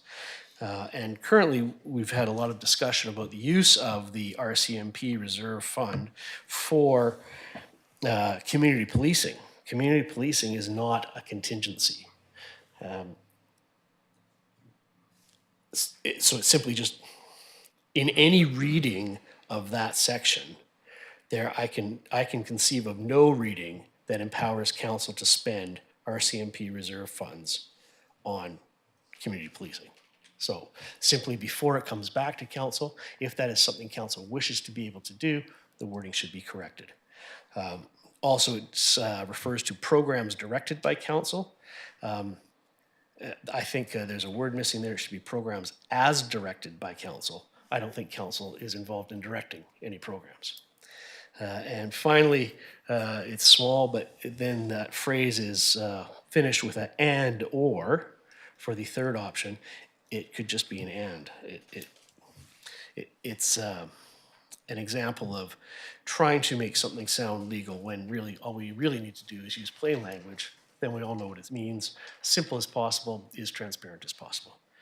Those are my comments. And again, I thank the Deputy Director for the report. I think it's excellent, and we're certainly moving forward in the right manner. Thank you. I think there's some easy things to potentially just amend there. And again, they can be amended when this comes back as well. But I think bringing it as close to possible as what council's looking to move forward with makes sense. And I think historic versus non-historic and non-historic is certainly a cleaner way to say it. On the RCMP Reserve one specifically, I read it, so RCMP contract surplus amounts to be contributed to the reserve as contingency for use in any major investigations. I see that part as being correct and as intended for what the reserve was originally intended for.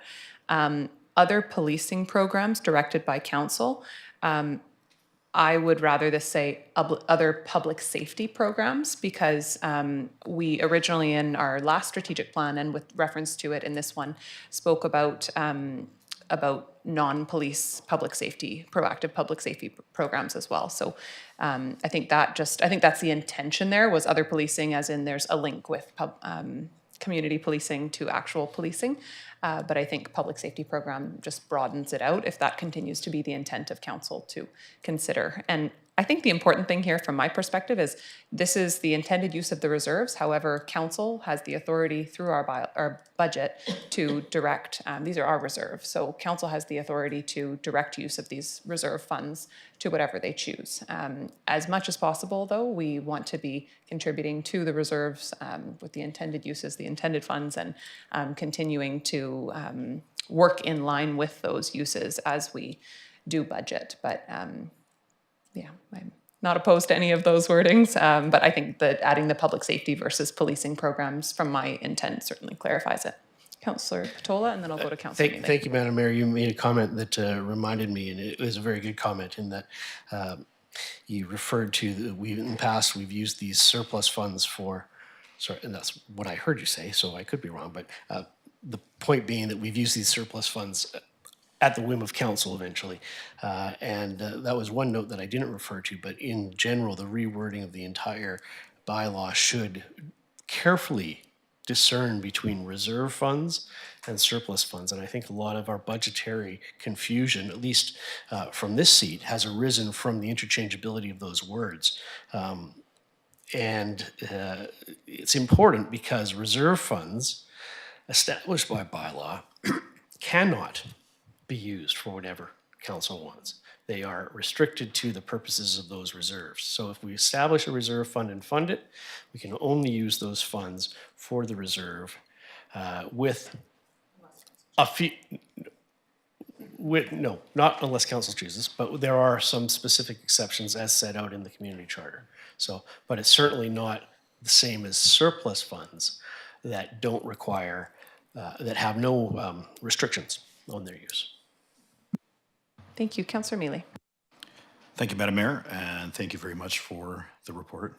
Also, thank you, Councillor Patola, for going through it with a fine-tooth comb. I do appreciate that. So two things I have a question, but the first one was just to go back to Councillor Patola talked about the McLean Mill project, and your verbiage was to replace new or historic. The full verbiage is to repair or replace new or historic.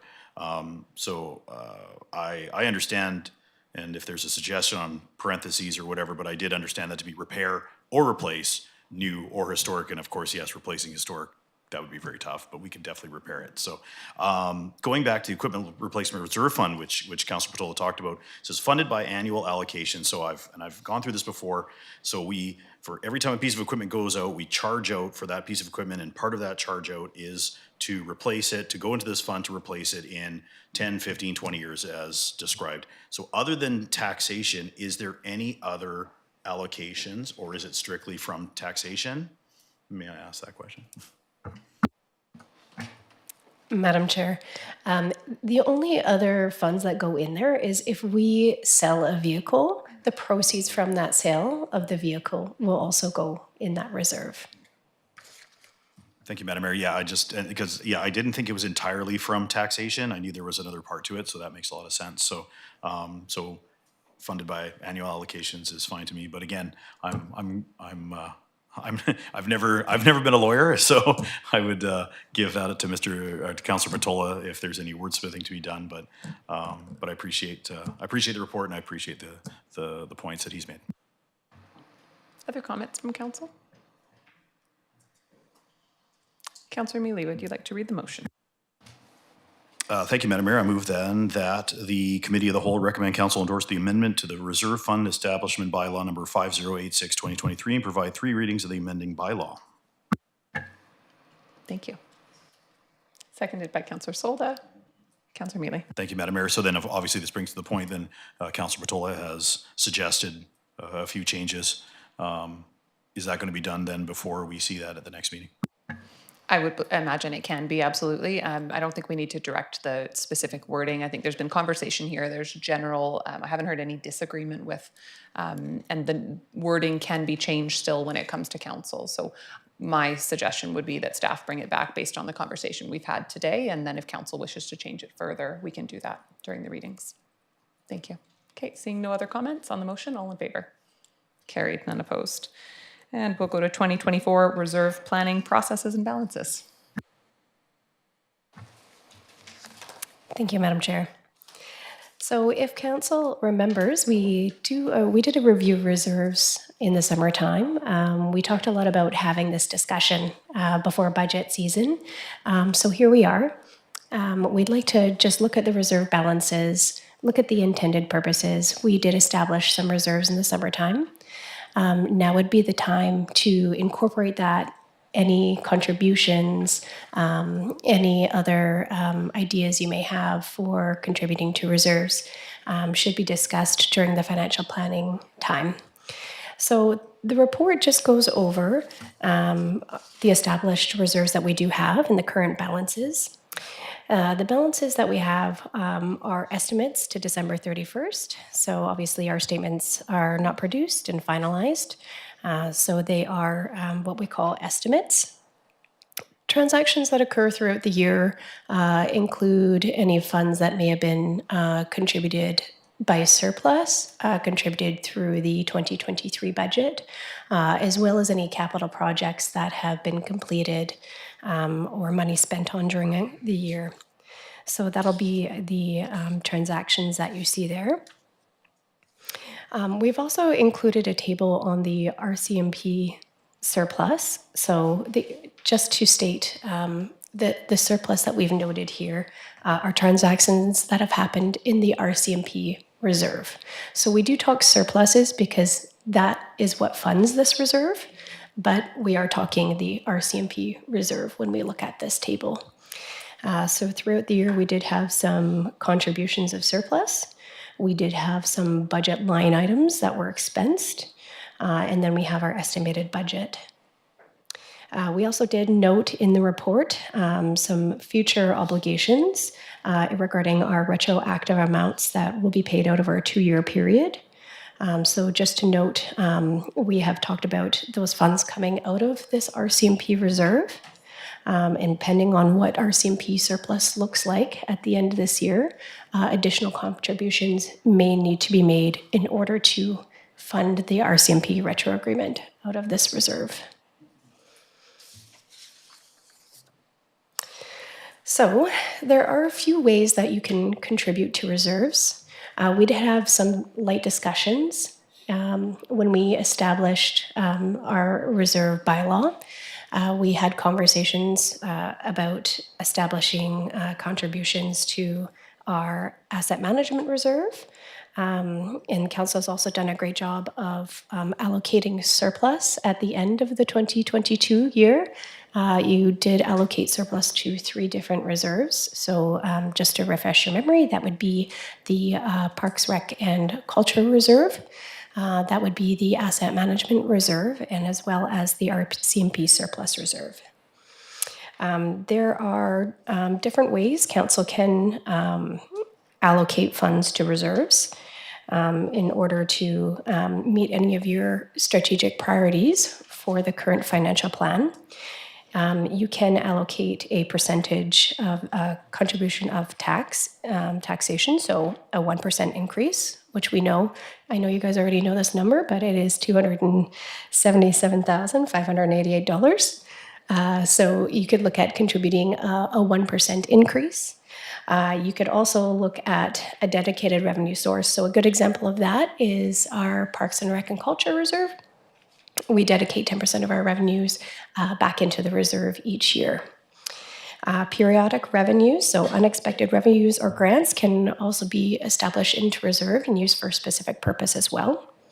And also accumulated surplus. At the end of our financial statement period for 2023, when we have those numbers to you and you understand what surplus is, if there is any, at that point in time, you can also look back to what you said within your financial plan, and if there is any, prepare those allocations in advance. Excuse me. So as for recommended contributions, again, we have talked about the Asset Management Reserve.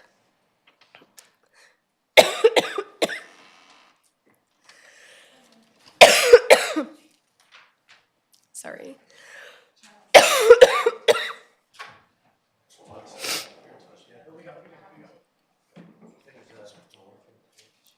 Thank you.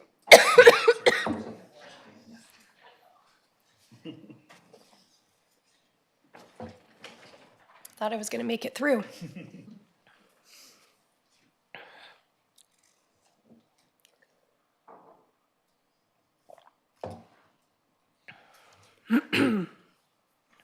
Okay.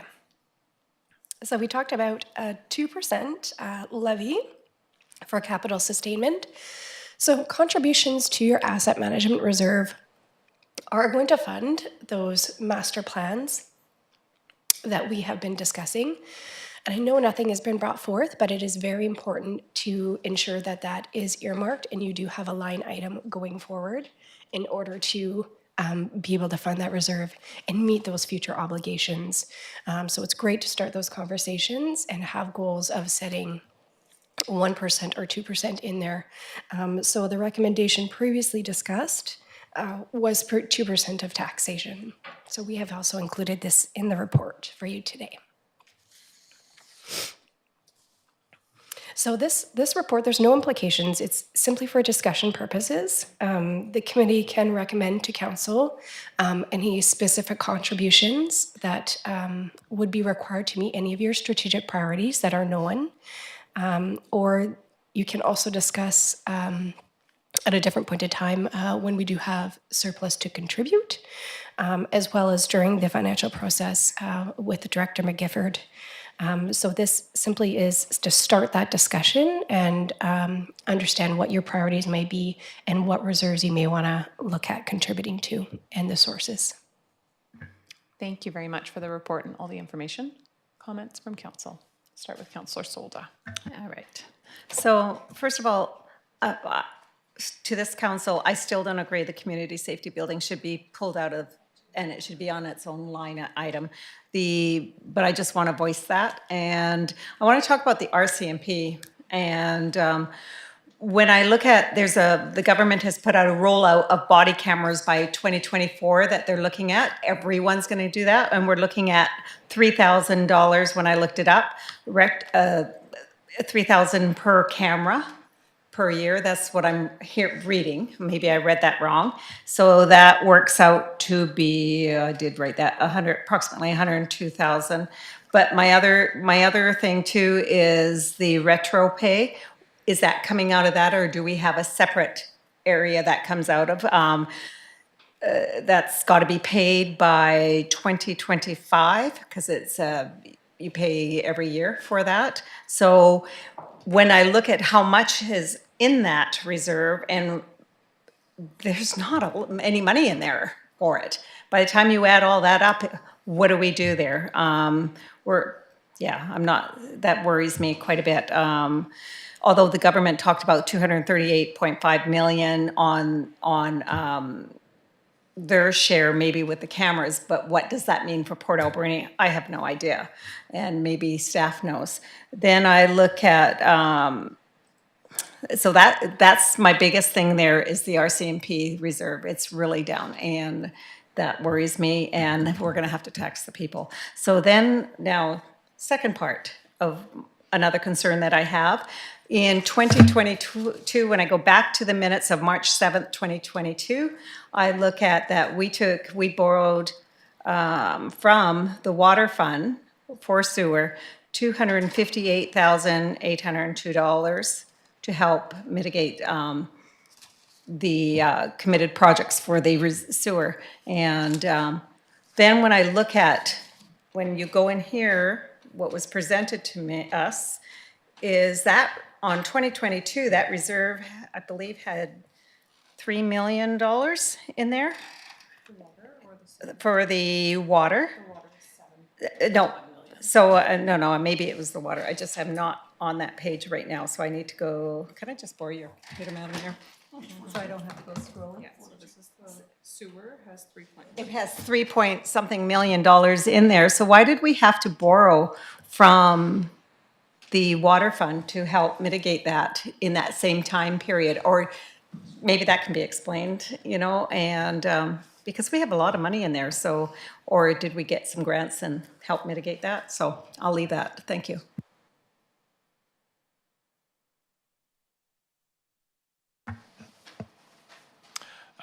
Thank you, Madam Chair. So when we brought forward that report to council, we had the need, if all the projects that we had in sewer, if they were undertaken, we wouldn't have enough funds. But we've saw some,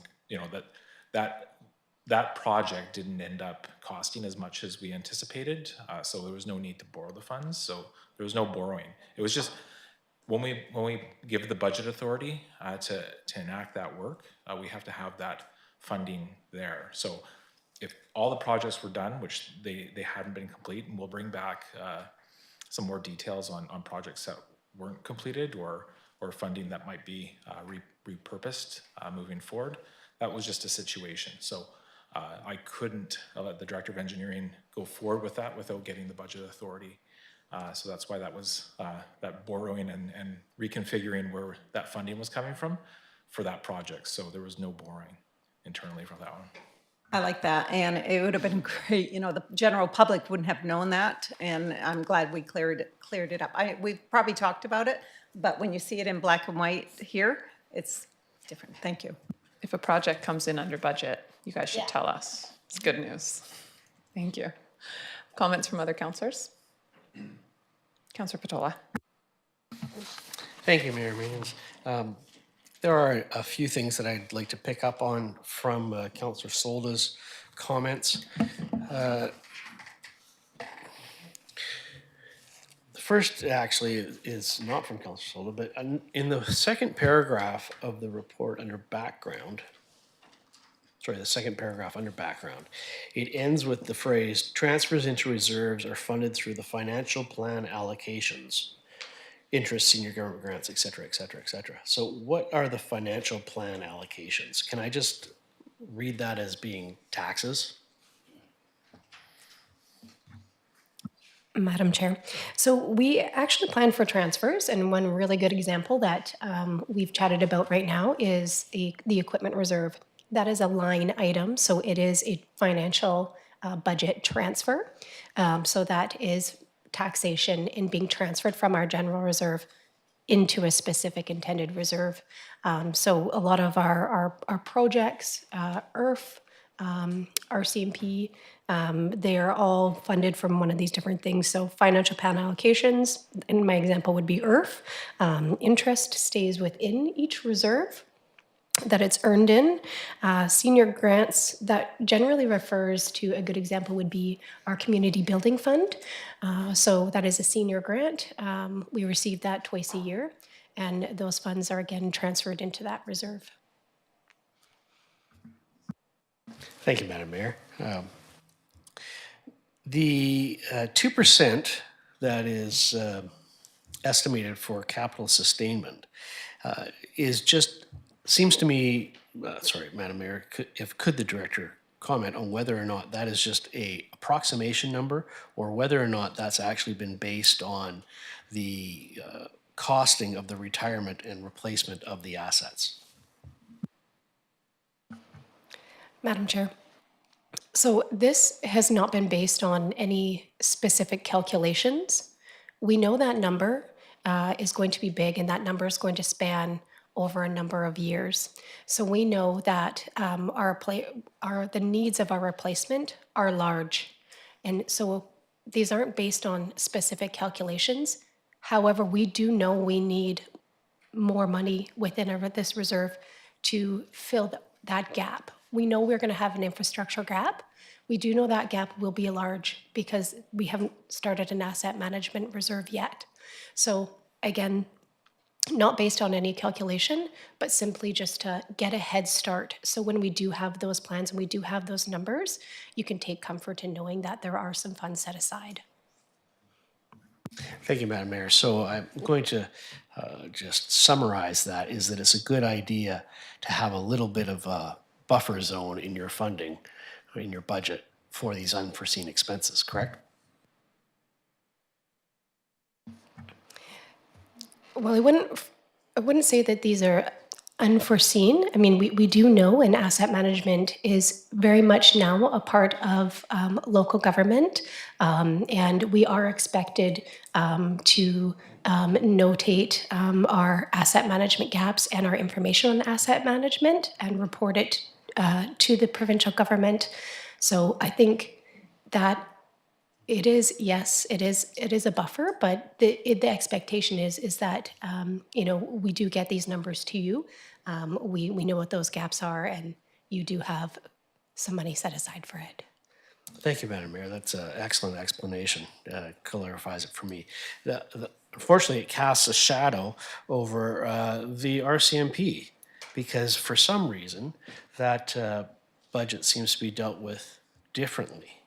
And I'm just wondering why, if with regards to the water and sewer fund, we had to borrow or authorize borrowing from the water fund to the sewer fund because we needed to have the funds assured in place with the spending authority before we could go ahead with the project.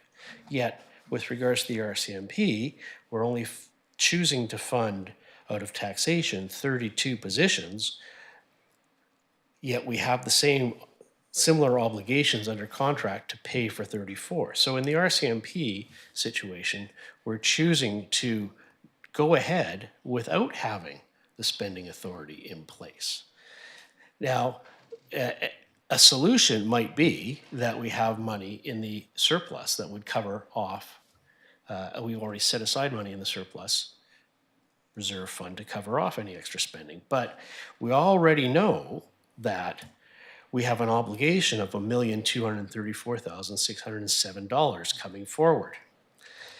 There's only $1,050,767 in the reserve fund. So we already know that we've underfunded the reserve fund, that there is not money available to pay for our contractual obligations should they arise, and yet we are still continuing to underfund it. And it confuses me, Madam Mayor, that we would, in one situation, make sure that we have the money available to pay our contractual obligations, and yet in another situation, choose to not have the money available to meet our contractual obligations.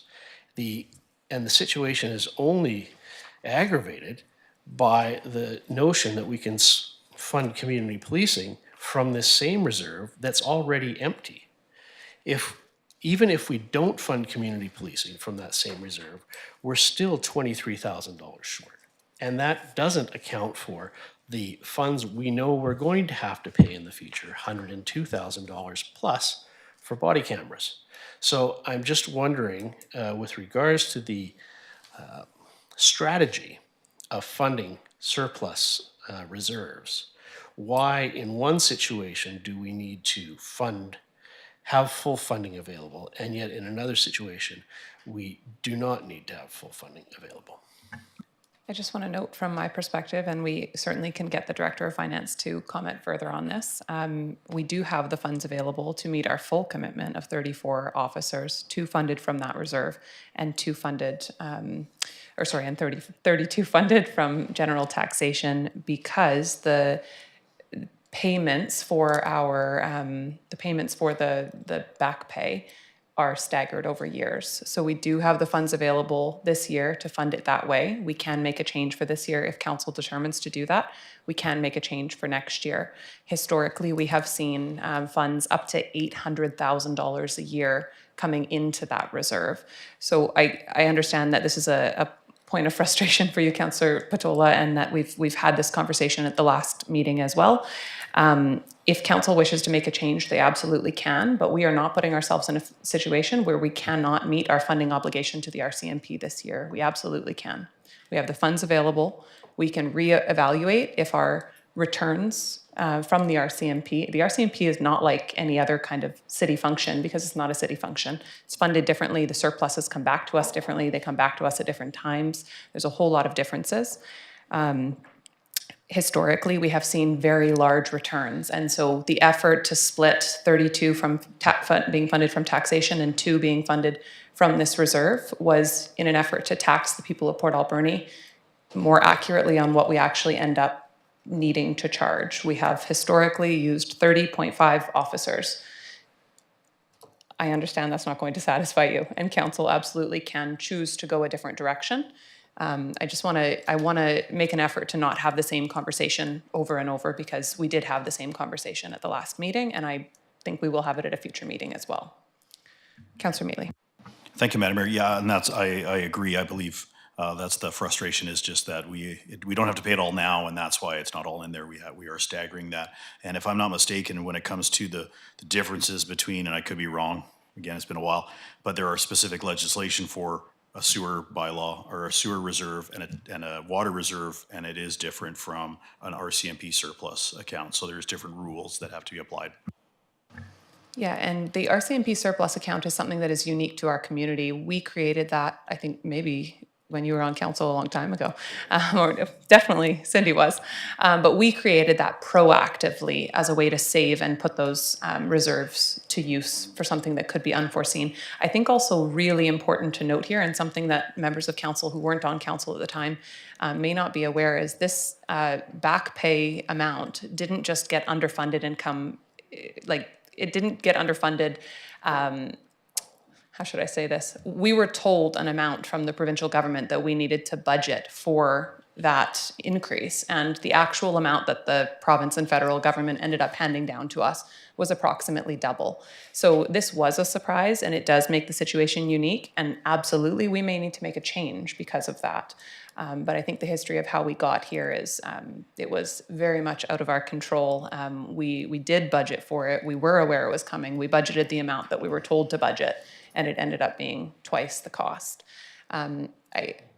Unless there's any new questions that we want to ask around this topic, my suggestion would be that we move on, because we are going to have lots of opportunity to come back to continuing to discuss how we fund the RCMP reserve and community policing. Councillor Patola, and then Councillor Solda. Thank you, Madam Mayor. So a new question would be that if we don't use the surplus for the funds that we know we have to spend them on, how much of a percentage increase in taxes next year will we have to make to fund the $427,300 that is stated in this report? Anywhere from zero to anywhere, because we don't know yet what our return from the RCMP is going to be. If we get an $800,000 return as we have in multiple years prior, then we are not going to have to increase at all. So I think we don't have that information yet, and I'll allow the Director of Finance or Deputy Director to comment if there's additional information. Madam Chair, so if we're talking about next year's tax requisition, I couldn't put a number on that until we finalize this year's number. So, you know, if we base it off of this year's number, what percentage increase, if we did it this year, I can get that for you. But we can, I know we're gonna have further discussion on this one, so I'll put that in my pocket for next time and we could do that calculation. Just one follow-up though. It seems to me we have a 4-year financial plan. So don't we have some of those numbers predicted already? They'd be in last year's financial plan, available to you or any member of the public as well. Thank you. Councillor Solda. I know I'm going to harp a little bit, but so is the retro pay in a different department or is it in this reserve? It's in this.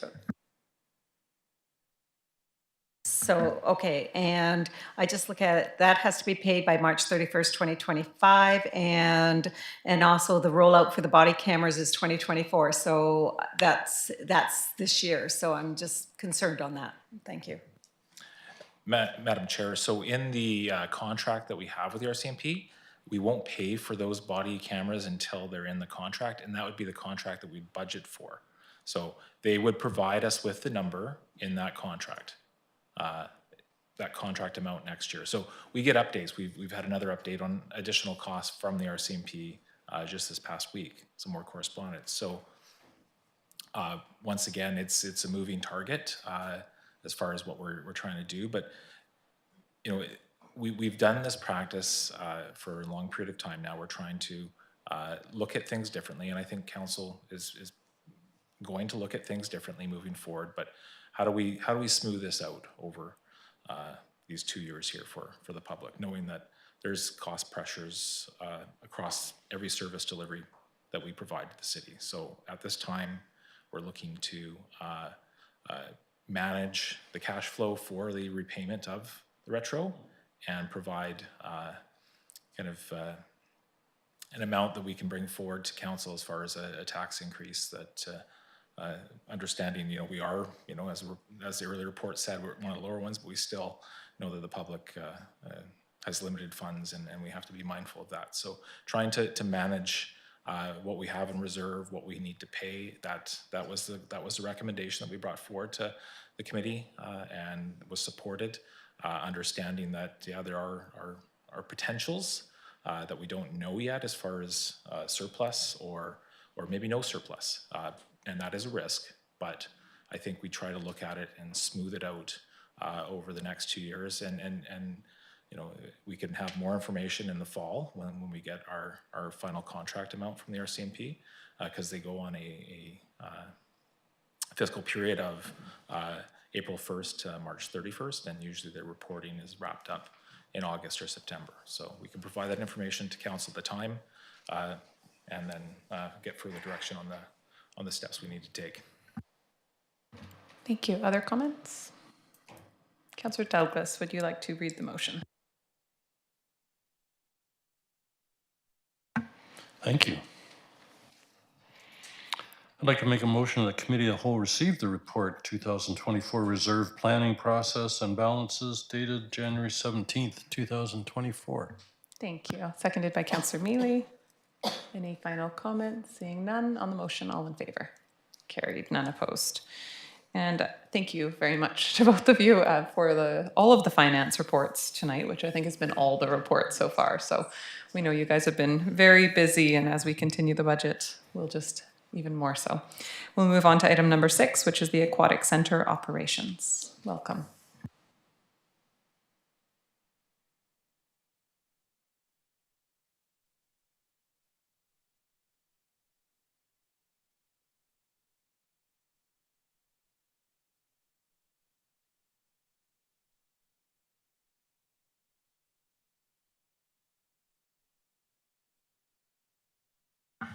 Thank you, Madam Chair.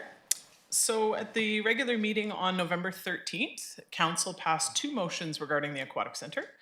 That Council invite Aquatic Centre senior staff to a future meeting for further discussion surrounding Aquatic Centre operations. And our Manager of Recreation Services has joined us this evening for that discussion. And the second motion was that Council direct staff to reevaluate current Aquatic Centre hours of operation with consideration given to weekend or Sunday operations to accommodate youth and families. So regarding facility operating hours, our current format of closing 1 day per week is based on challenges with staff availability, which has resulted in last-minute closures. Our intention was that if we preemptively closed the same day each week, it would help staff attain strong work-life balance without disrupting our swimming lesson schedule. So we examined closing the facility on a day other than Sundays. When we did that examination, staff found that closing on Thursdays would result in less disruption to the public than closing on other weekdays or on Saturdays, as instructors are not currently available to teach lessons on Thursdays, nor are any current ongoing rental groups at the facility on those days. However, closing on Thursdays would trigger a layoff situation. As such, Sundays continue to be the single day that the facility is closed each week. And regarding general operation of the Aquatic Centre, so to provide the public with a single location that houses answers to the most common questions posed by residents, a collection of frequently asked questions is listed at playinpa.ca, so that's currently live for community. Secondly, across the country, the demand for lifeguards and swim instructors is higher than the current supply of certified candidates. So Council and staff have had this conversation previously, but just to remind the committee that there is a large disparity between supply and demand all across the country. We surveyed 9 other facilities across Vancouver Island. We found the following trends. So first of all, smaller and more isolated communities are facing more staffing challenges than communities that can draw from a larger population, or they may have a sizable local post-secondary institution that they can draw staffing resources from. Closures on Sundays or weekday daytimes have occurred at numerous other facilities across the island. A current lack of interest in staff teaching swimming lessons is common, which is a bit of a shift over previous years. And numbers of available staff at each community ebbs and flows multiple times throughout the year due to educational leaves of absence and post-secondary students who may return to those home communities during their spring break and summer break and Christmas break. And so some of the steps that we're currently taking to move through some of these challenges here in the Alberni Valley. First of all, this summer, we will be shifting our annual shutdown from the traditional August closure to September in order to offer more sets of swimming lessons than we historically have, because we'll have access to additional staff during those summer months. Secondly, to recruit lifeguard instructors from outside the Alberni Valley, we've adjusted job postings to be more attractive to a wider group of applicants, and available positions have been posted on numerous job boards across BC, so outside of just your typical civic info or which are our municipal job postings, or also the city's website. We've also reached out to other recreation sites as well, different job boards. And also to recruit local candidates, we have contacted registrants in the most advanced levels of the Learn to Swim program to act as a bit of a feeder system. So young folks that are progressing through Learn to Swim program, like a few of our recovering lifeguards that are on the committee this evening, we were looking to draw a bit of a feeder system from our local participants. We've also contacted participants who have previously completed the Bronze Medallion and Bronze Cross courses to see if we can parlay or segue that into lifeguarding and swim instructor possible positions as well. We've also communicated with local organizations such as the Alberni District Secondary School, INEO Employment, and North Island College to look at prospective candidates or applicants. And we've also decreased the cost of advanced courses to reduce barriers for candidates to register. So our Manager of Recreation Services and I would be pleased to answer any questions the committee might have.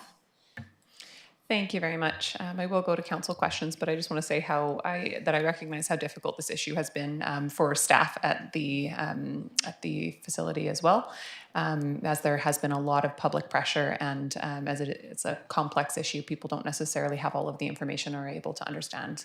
So really appreciated the frequently asked questions section of playnpa.ca. I thought it had really good information, and if that's an area where members of the public are able to go to understand the issue, I think it would be great if there was an opportunity to ask questions there as well. But I know those could be sent in and through email to the city and added to the board as well. So thanks for the work that's gone into creating that as a start. Councillor Haggard. Thank you, Madam Mayor.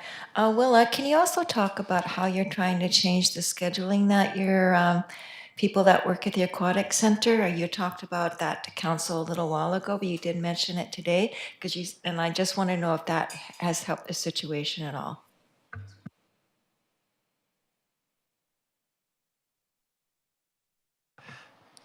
Can I get to ask the question one more time?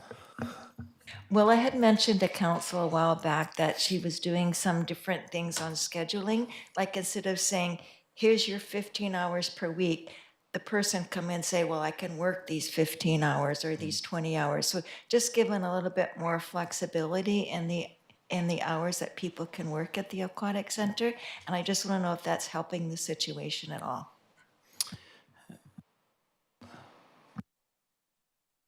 Oh, there we go. Through the chair. We've made some changes on how we do our staff scheduling. Historically, we've done packages. It didn't really work with our current staff structure.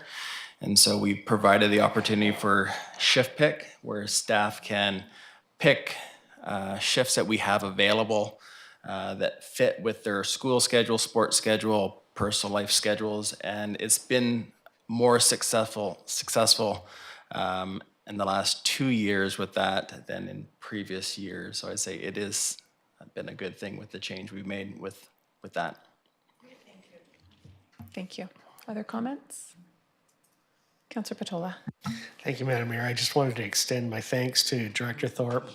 I know it's frustrating for people trying to use the pool. I'm sure it's frustrating for staff trying to schedule openings for the pool so people can use it. And I think you've done a fantastic job in reaching a middle ground that can be supported in the current environment, and good plans for the future to change that environment. So thank you. Thank you. Councillor Douglas. Thank you. Thanks for being here. And you know, I'm a regular user of the pool, as you know, and probably there 4 or 5 times a week, and hear a lot of comments from people. I'm really pleased with the direction that the pool seems to be going. And by the way, I really appreciate what you've done in our community, Parks and Rec, both of you. And but I had a couple of questions. One, like I read through the list of questions frequently asked, and can people also submit a question to that site? That was just one thing I wanted to know. Through the chair, at this time there isn't a opportunity to send an email, but it's a great idea to add at the bottom. If community members have extra questions that aren't answered, we can make that happen this week. And then just 2 other comments. And this is another laudatory one. Like I was there on Saturday, capacity crowds. In fact, I couldn't go in because it was too many people. I'm sorry. Yeah. So, but it was great. It was fantastic to see. And one of the most frequent comments I get from people is about the AquaFit being cut back. Currently, I think it's Mondays and Tuesdays, whereas it used to be, well, preferably it used to be anyways, was 5 days a week. And frankly, I'm a lap swimmer. I swim lengths, so I'm happy because those people take up way too much room in the pool, and it allows me to have laps. But yeah, one of the most frequent comments are why, you know, concerns about that particular group. And I know you have a lot of groups to accommodate, but even today somebody was asking me about that, and I didn't really have an answer as why that's such a challenge. I was just wondering if you can maybe go ahead in that, and then I just got one more question. Through the chair, Councillor Douglas, that's a great question. As we know, there's a significant amount of training to become a lifeguard swim instructor, and that doesn't include training to become a fitness instructor or aquafit instructor. And so we do training in-house for aquafit instructors, and it's about 30 to 30 hours of on-the-job training, and it's to find a staff member that is able to or interested in teaching aquatic fitness at the facility. Our focus right now is lifeguarding and swim instruction with our new hires, getting them up to speed with the policy and procedures, the how-tos of lifeguarding and teaching. So once we get that going, then we can focus on the aquafit, and I hope that in the future we'll get back to more daytime as well as evening aquafit classes, because they are very popular. Thanks. And just one more. You mentioned, Will, about how you'd reduced costs of some courses and stuff. I was just wondering if you could go into a bit of detail on how we have reduced that price in order to entice and make it easier for people to apply.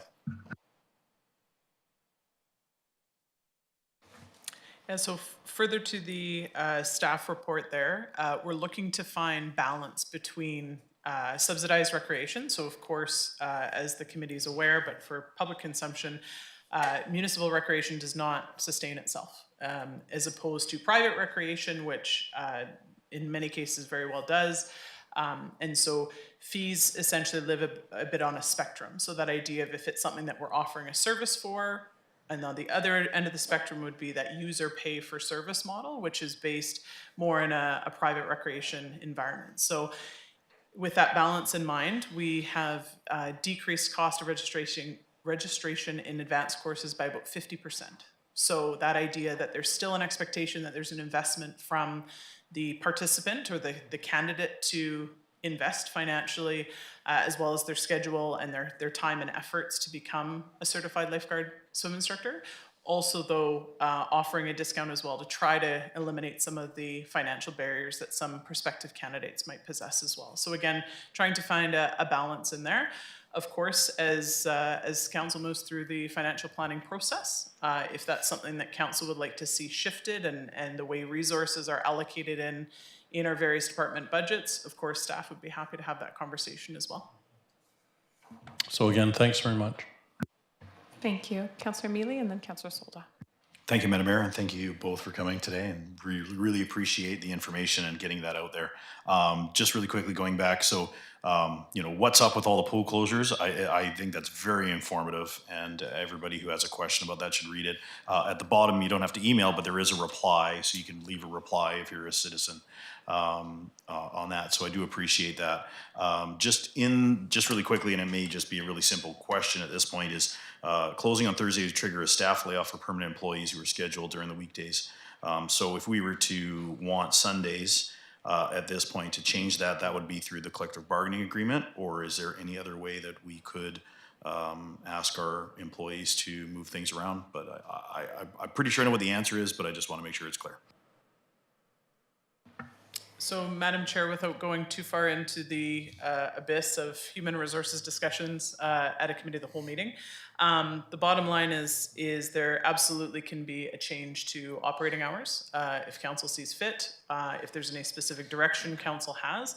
We do want to be careful that council is best suited to work at a policy level as opposed to day-to-day operations. But the short answer to the question, Madam Chair, is that yes, there is an ability to manage operating hours and available hours for staff to work as well.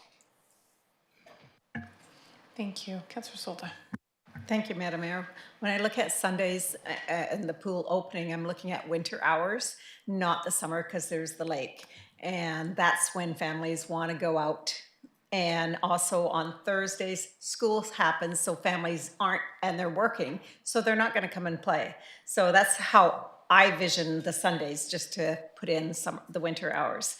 I know it's a really challenging for staffing in that, and that's all over, not just with Parks and Rec, all over the community and that. And no matter what we say and do, nobody's gonna believe us. So, you know, we're just doing something. And just a quick question on lifeguards and swim instructors. So when you have a swim instructor, do you need a lifeguard presence? How many lifeguards do you need at the time? Is it just one person? Because you have, the lifeguard, can they operate the baby pool as well as do that? So maybe that can be explained, because people think just one lifeguard, or swim instructors can do it all. And you hear out there, why don't you just give them all full-time hours? But there's a reason why it's not like that. So maybe that can just be clarified here and there. And that will be the end of my questions. Thank you.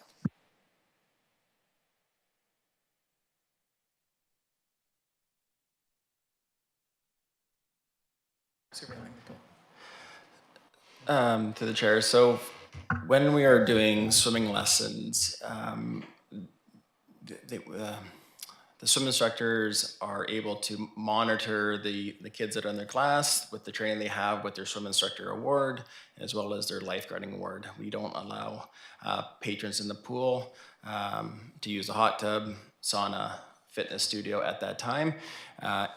It's mainly due to the fact that we are focusing on offering swimming lessons, and that is the amount of staff that we have. The amount of staff we currently have allows us to do just swimming lessons and not have a guard on deck. Sorry if that, more so, yeah.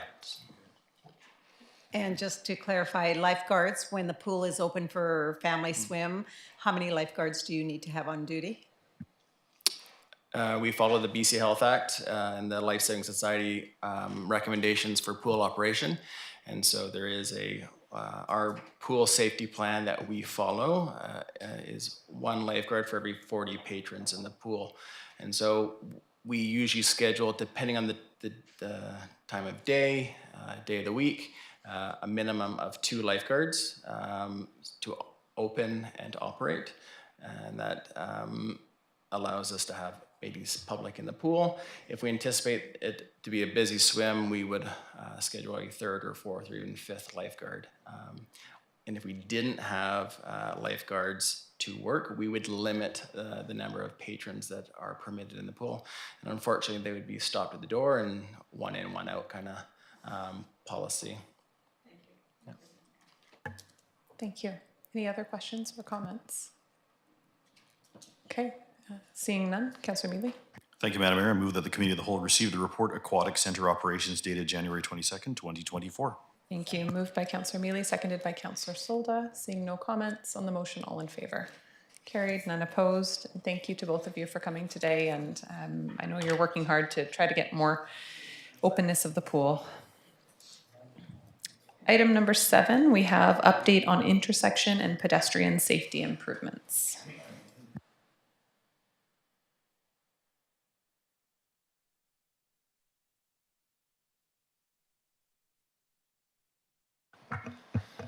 Through the chair, good evening, Mayor and Council. Purpose of my report here tonight is to provide a status update and projected schedule for intersection pedestrian safety updates. As a quick background, during the November 27th, 2023 regular meeting of Council, a resolution was put forth for staff to investigate costs and cost sharing opportunities for 7 different intersections, 4 along Redford Street, 3 along Johnston. To provide pedestrian-controlled, activated electronic lights or signs to existing crosswalks. The second part of that resolution was to also coordinate a meeting with the Ministry of Transportation to discuss pedestrian safety as it relates to roadways within the city under the ministry's jurisdiction.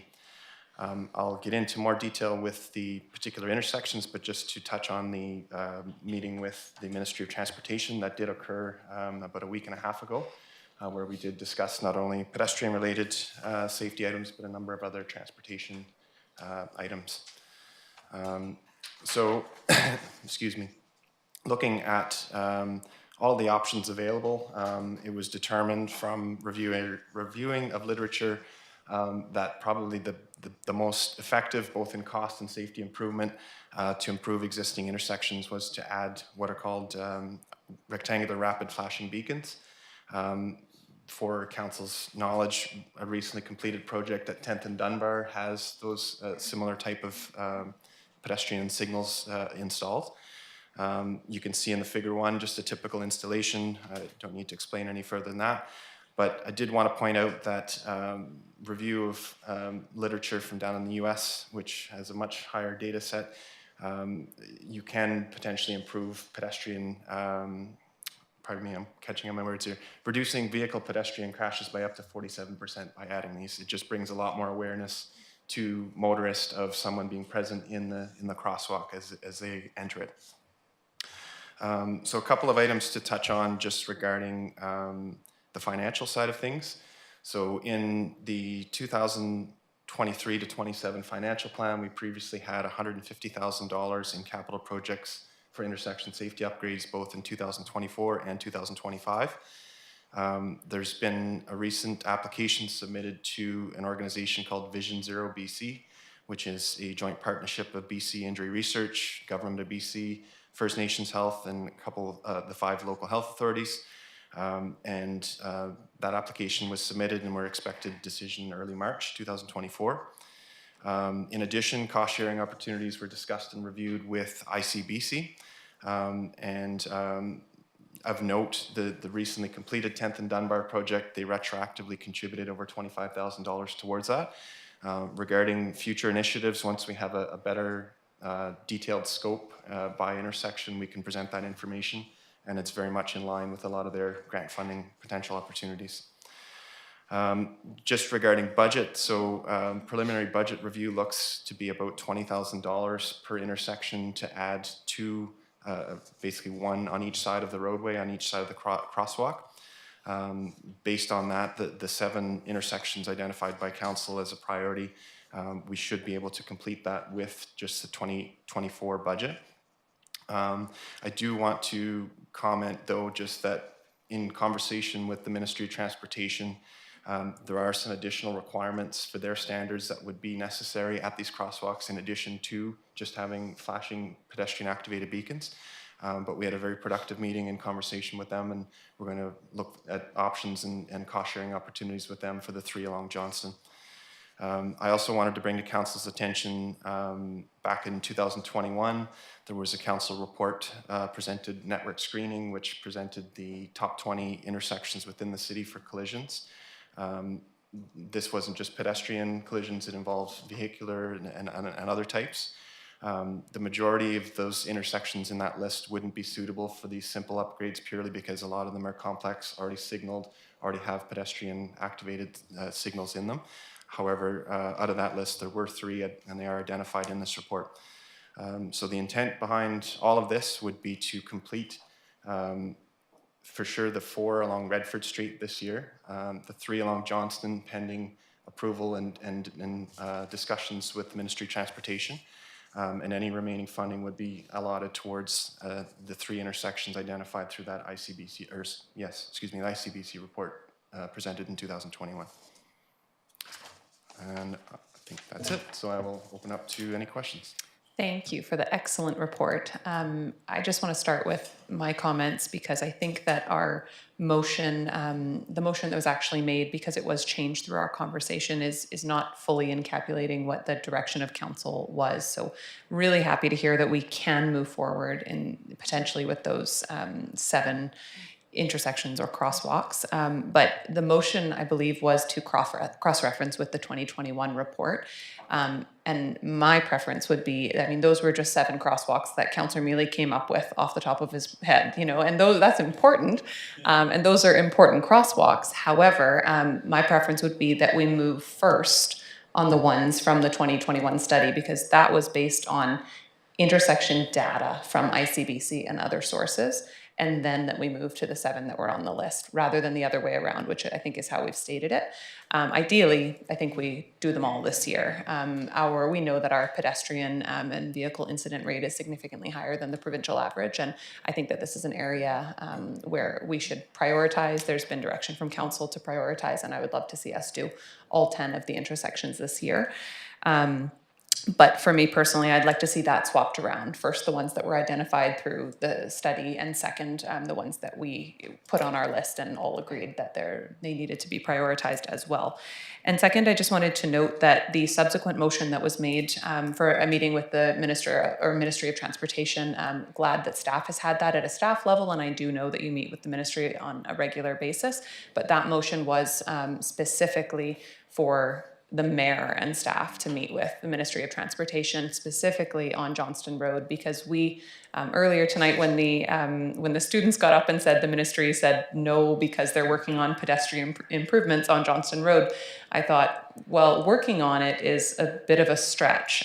There was a study done in, I think, 2019 by the Ministry for Pedestrian Safety Improvements on Lower Johnston Road, done by the ministry, and we've had no action on it since. So I think it's a stretch to say that they're working on pedestrian safety improvements with the city. They're not. They may be like working on allowing us to put pedestrian flash signals on 3 different crosswalks, but that's hardly working on pedestrian safety improvements. There's much bigger issues for improving safety of pedestrians on Lower Johnston Road. And we do know that that's an area that has just had another very significant, a few weeks ago, very significant pedestrian accident. So I would like to prioritize that meeting with elected officials and ministry staff, or certainly the minister would be ideal, because it has been too long since we've furthered the conversation since that study was done. And I would love to put the pedestrian signals in this year, but I think that we certainly can't accept that as the work being done. The study wasn't made public by the Ministry of Transportation, but it did speak very much to narrowing the crossing of the roughly 7 lanes, standard lanes on Lower Johnston Road that pedestrians are crossing when they attempt to cross that road. It spoke to bump outs being best practice, to needing to improve pedestrian visibility, to lighting, and a whole bunch of other things. And us putting in at our cost, which it shouldn't even be at our cost, it should be at the ministry's cost, us putting in flashing lights on Lower Johnston Road is nowhere near enough to be done on that road. So I want to make sure that we expedite that meeting and that we don't overlook that it wasn't intended to be a staff level meeting. I'll go to Councillor Mealy and then Councillor Solda. Thank you, Madam Mayor. First of all, thank you very much through you to the Director of Infrastructure. Great report. I thought I was going to have to go down to City Works and get a sign and produce what I was thinking. And this is amazing. I totally appreciate the report. And I've been impressed by staff tonight a lot. So I just wanted to say there's been a lot of good information that's gone out to the public and to council tonight. I agree, Madam Mayor. I know you say off the cuff, but it wasn't off the cuff. I drive at nighttime a lot here. I can't sleep. I go for a drive. And in fact, one of the things is just to drive from one end of 10th to the other in the rain, and you can't see the middle line. And it's very difficult. So this is an unbelievable start, really. And I would agree, Madam Mayor, to do the intersections as stated by ICBC first. But it is nice to see that for what essentially was a low cost, but a very effective fix where, again, going back up to, it could reduce up to 47% of vehicle pedestrian crashes. So that's a lot. That is an absolute lot. And so I'm really impressed. Thank you once again, Mr. McDonald, for your report. And I look forward to moving forward and making community safer, and look forward to working on the Advisory Traffic Commission as well, Mr. McDonald. So thank you. Thank you. Councillor Solda. Thank you, Madam Mayor. It's a good report, and I agree with Madam Mayor. And when I look at Lower Johnston Road, as well as Beaver Creek and River Road, I mean, it's been a long time coming. They were doing surveys on Beaver Creek during COVID. So when is that report? When are they going to start doing it? Is it going to be some more people have to get killed before they go, oh yeah, we have the report? So I would agree that we start doing more lobbying harder this time. And we hear from the public right now saying our roads, when it's really raining and it's dark out like it is in the winter months, we can't see crosswalks. We can't see anything. There's no lights. So, and people are even now saying, when are we going to paint? Well, we're not going to paint. It's winter and it's raining. Who's going to paint when it's not going to stick? Like, there's common sense there too. But I would like to see the Johnson Road move forward. It's getting worse. And Tofino, with the West Coast opening up like it did, it was really bad this year. So yeah, those are my comments. Thank you. Thank you. Councillor Haggard. Thank you, Madam Mayor. All these suggestions are great, but I was wondering if we could do like some kind of promotions or campaign, encouraging people when they're walking at night, it's dark out and it's raining, it is hard to see people, if they could use some kind of reflective clothing or buy those little cheap lights you can get at Canadian Tire and they only cost a couple of bucks, to remind people when you're out walking, you can't rely on people to see you. You have to make sure that they see you. When I used to walk my dogs at night, they each had a flashing light on the collar, and I wore one around my neck to make sure that people could see me. So I think just a reminder, if we could start do just a little campaign, very inexpensive, a little bit of staff time, just to remind people. Thank you. Thank you. Councillor Patola. Thank you, Madam Mayor. Madam Mayor, I'd like to add my congratulations to Director McDonald for the outstanding report. I think the options that have been suggested are excellent. And I would agree with Council's comments that we should start on the area that will have the greatest impact on lives. I do have a question for Director McDonald. Madam Mayor, would Director McDonald be able to comment on if there are any statistics on the effectiveness of the RRPs, PTs, whatever they're called, on extra wide streets like we have here? I note that the one being used on Dunbar and 10th, it's about 5 lanes wide at the widest. I note the one that currently exists on Redford and 11th, where it's at least 6 lanes wide, requires the overhead lights because it's so wide. And I was thinking to myself as I drove here and looked at both of those intersections today that the flashing lights on a wide street might be not noticed because it's so wide. And just wondering if there's any ways that those could be improved, combined with overhead lights. Obviously, cost goes up. Combined with embedded lights in the street walk, or just paint the darn crosswalk orange. Thank you. Yeah, thanks. And if I could add to that question, the effectiveness of them on Lower Johnston Road, where the issue on Lower Johnston Road is well documented to be all of the parking along. And that is the reason the ministry had suggested bump out so that there would be pedestrian visibility. So I think I would imagine they would be less effective in that space. And again, go back to the need for the ministry to make bigger improvements there. Thank you, through the chair. Excellent question. We have a couple options available to us when it comes to trying to improve pedestrian safety, and we've mentioned a couple of them. Bump outs are one. It shortens the distance across the street that a person has to go. Lighting is an important one. Having the flashing RFBs is another method. Normally what we would do is, we want to take a comprehensive view of each selected site and see what are the best options. Sometimes there's things with sight lines and other things that we can improve just by removing trees or brush. Or the focus is to try to get as much attention on the pedestrians as we can from the motorists. I'll also comment, we have a great resource from ICBC that I started working with recently, and provides tons of background information on data and recommended improvements and what we can do, and it's been a really helpful tool to look towards. So. Thank you, that's great. Councillor Mealy. Thank you, Madam Mayor. Just to go back to the comment from Councillor Haggard, the community policing does have those little keychain feathers, reflective feathers. So those are one of the things that the community has, which is great. I agree with the bump outs. I've always been kind of one of those people where you see the time-honored tradition in Port Alberni of turning right from a parking lane and running over the curb or running over somebody or trying to get into the 7-Eleven. So it's one of those things where it would be difficult for a lot of people to figure that out, but it has to happen at some point just for public safety.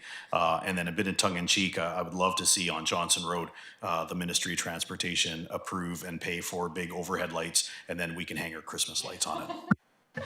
I was just going to say the same thing. So great idea. Yeah, thank you very much for this report. And I think it is clear to me that we're going to be able to make a significant impact this year, regardless. So I think we need to continue the conversations with the Ministry of Transportation and, in my opinion, put a lot more pressure on them to make real safety improvements for pedestrians on Lower Johnston Road. Their own study has really highlighted the need for those improvements.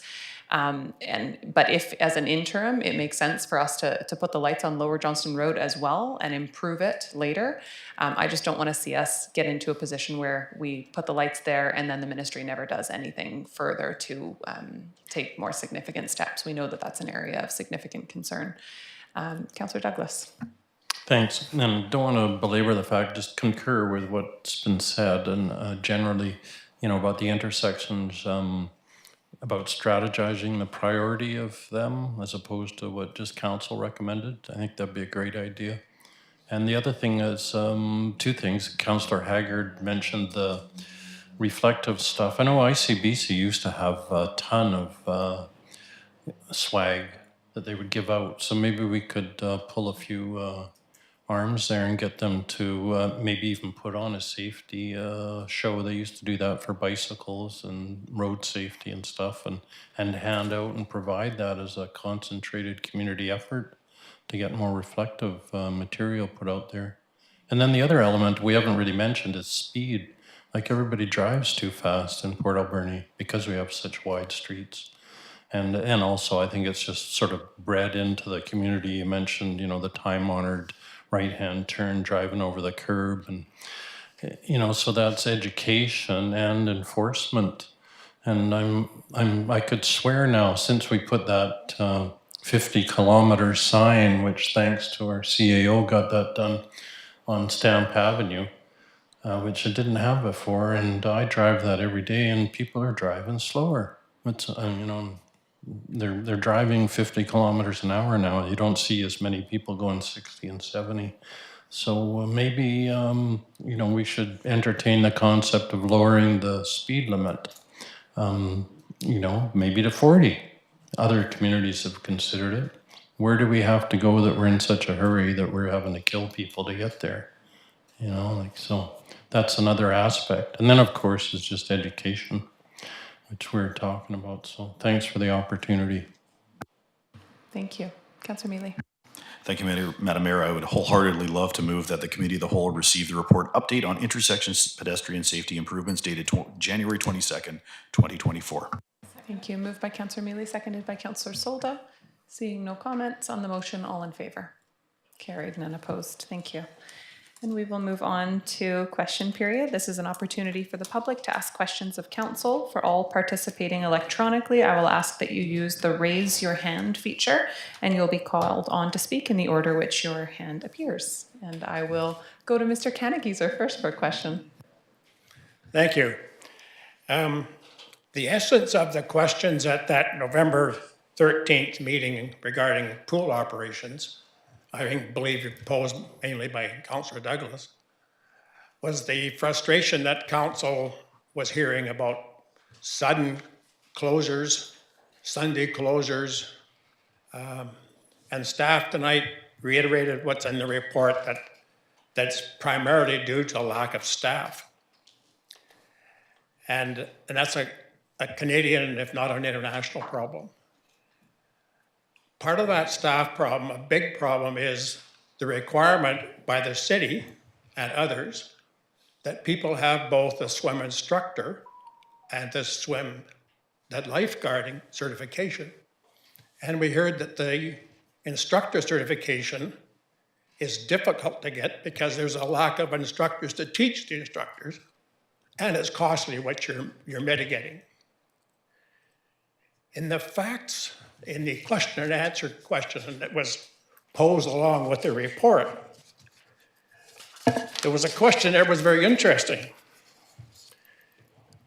and I'll paraphrase it, but it says, why can't someone with just the lifeguard certification be hired?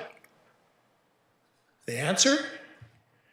Historically, the city has hired employees with both lifeguard and swim instructor certification. That didn't answer the question. So maybe staff or the council here want to ask staff, why? What's the rationale of that historical reason that you don't hire lifeguards who may be a bit more available than those who have both lifeguard and swim instructors qualifications? Is it a collective agreement issue? Is it an insurance issue? Is it just a policy issue? What is the reason and how can you overcome it? To have the pool open on more times, on Sundays, and be able to get some of those complaints from the public put aside. Thank you. Thank you for the question, and I will call on staff to provide an answer.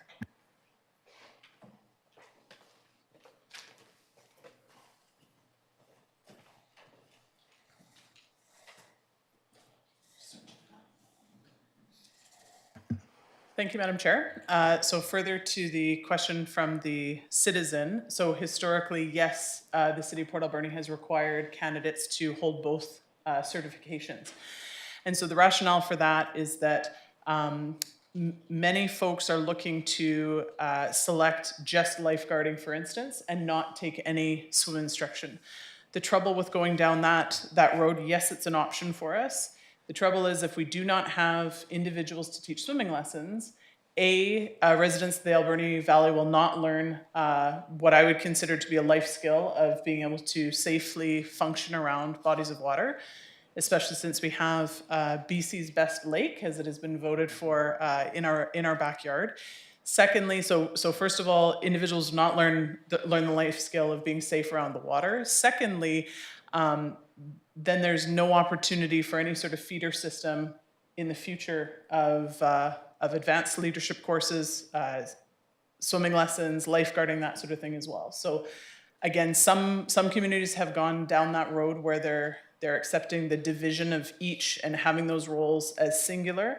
My caution to council in that case, or the committee, would be that individuals will end up drying up our opportunity for others to learn to swim, and there will become an opportunity in this community where folks are not learning to swim. And so then how would we then have lifeguards down the road either to operate a facility? So yes, it is an option for us to look to divide those roles. That's the rationale why we have not taken that step at this point. Thank you. Do we have currently the ability, if we chose to divide those roles, do we have the ability to make that change today? Or is there anything that would stop that outside, like collective agreement or anything else referenced? So, Madam Chair, there would be implications to our current collective agreement. And so it would be a discussion that we would need to have with our Human Resources Department. So yes, a possible discussion. Unsure if that's a change we could make overnight. Again, I would caution council and the committee members to consider long-term implications of this as well. So the idea of could it be a short-term solve potentially? There are concerns, as I've outlined, with the long-term implications. Thank you, and I definitely appreciate and respect the long-term consideration. I wonder though if, staffing levels ebb and flow, and we know that we have been for the last few years in a world where there's shortages of staff everywhere. That is not going to last forever. So is there a potential basis for doing this short term and recognizing that 5 years from now, our labor pool situation may be vastly different? Yes, Madam Chair, I think it is definitely something that's worth further examination by staff to confirm what those steps might be, and again, what short-term gain may look like, and then also, is there a way for staff to insulate us from potential detrimental effects down the road? Thank you very much. Any other comments or follow-ups from council? Okay, seeing none. Thanks for sticking around for the questions. Are there questions from other members of the public today? Okay, seeing none, would somebody like to move adjournment? Moved by Councillor Mealy, seconded by Councillor Patola. On the motion, all in favor? Carried. Meeting adjourned.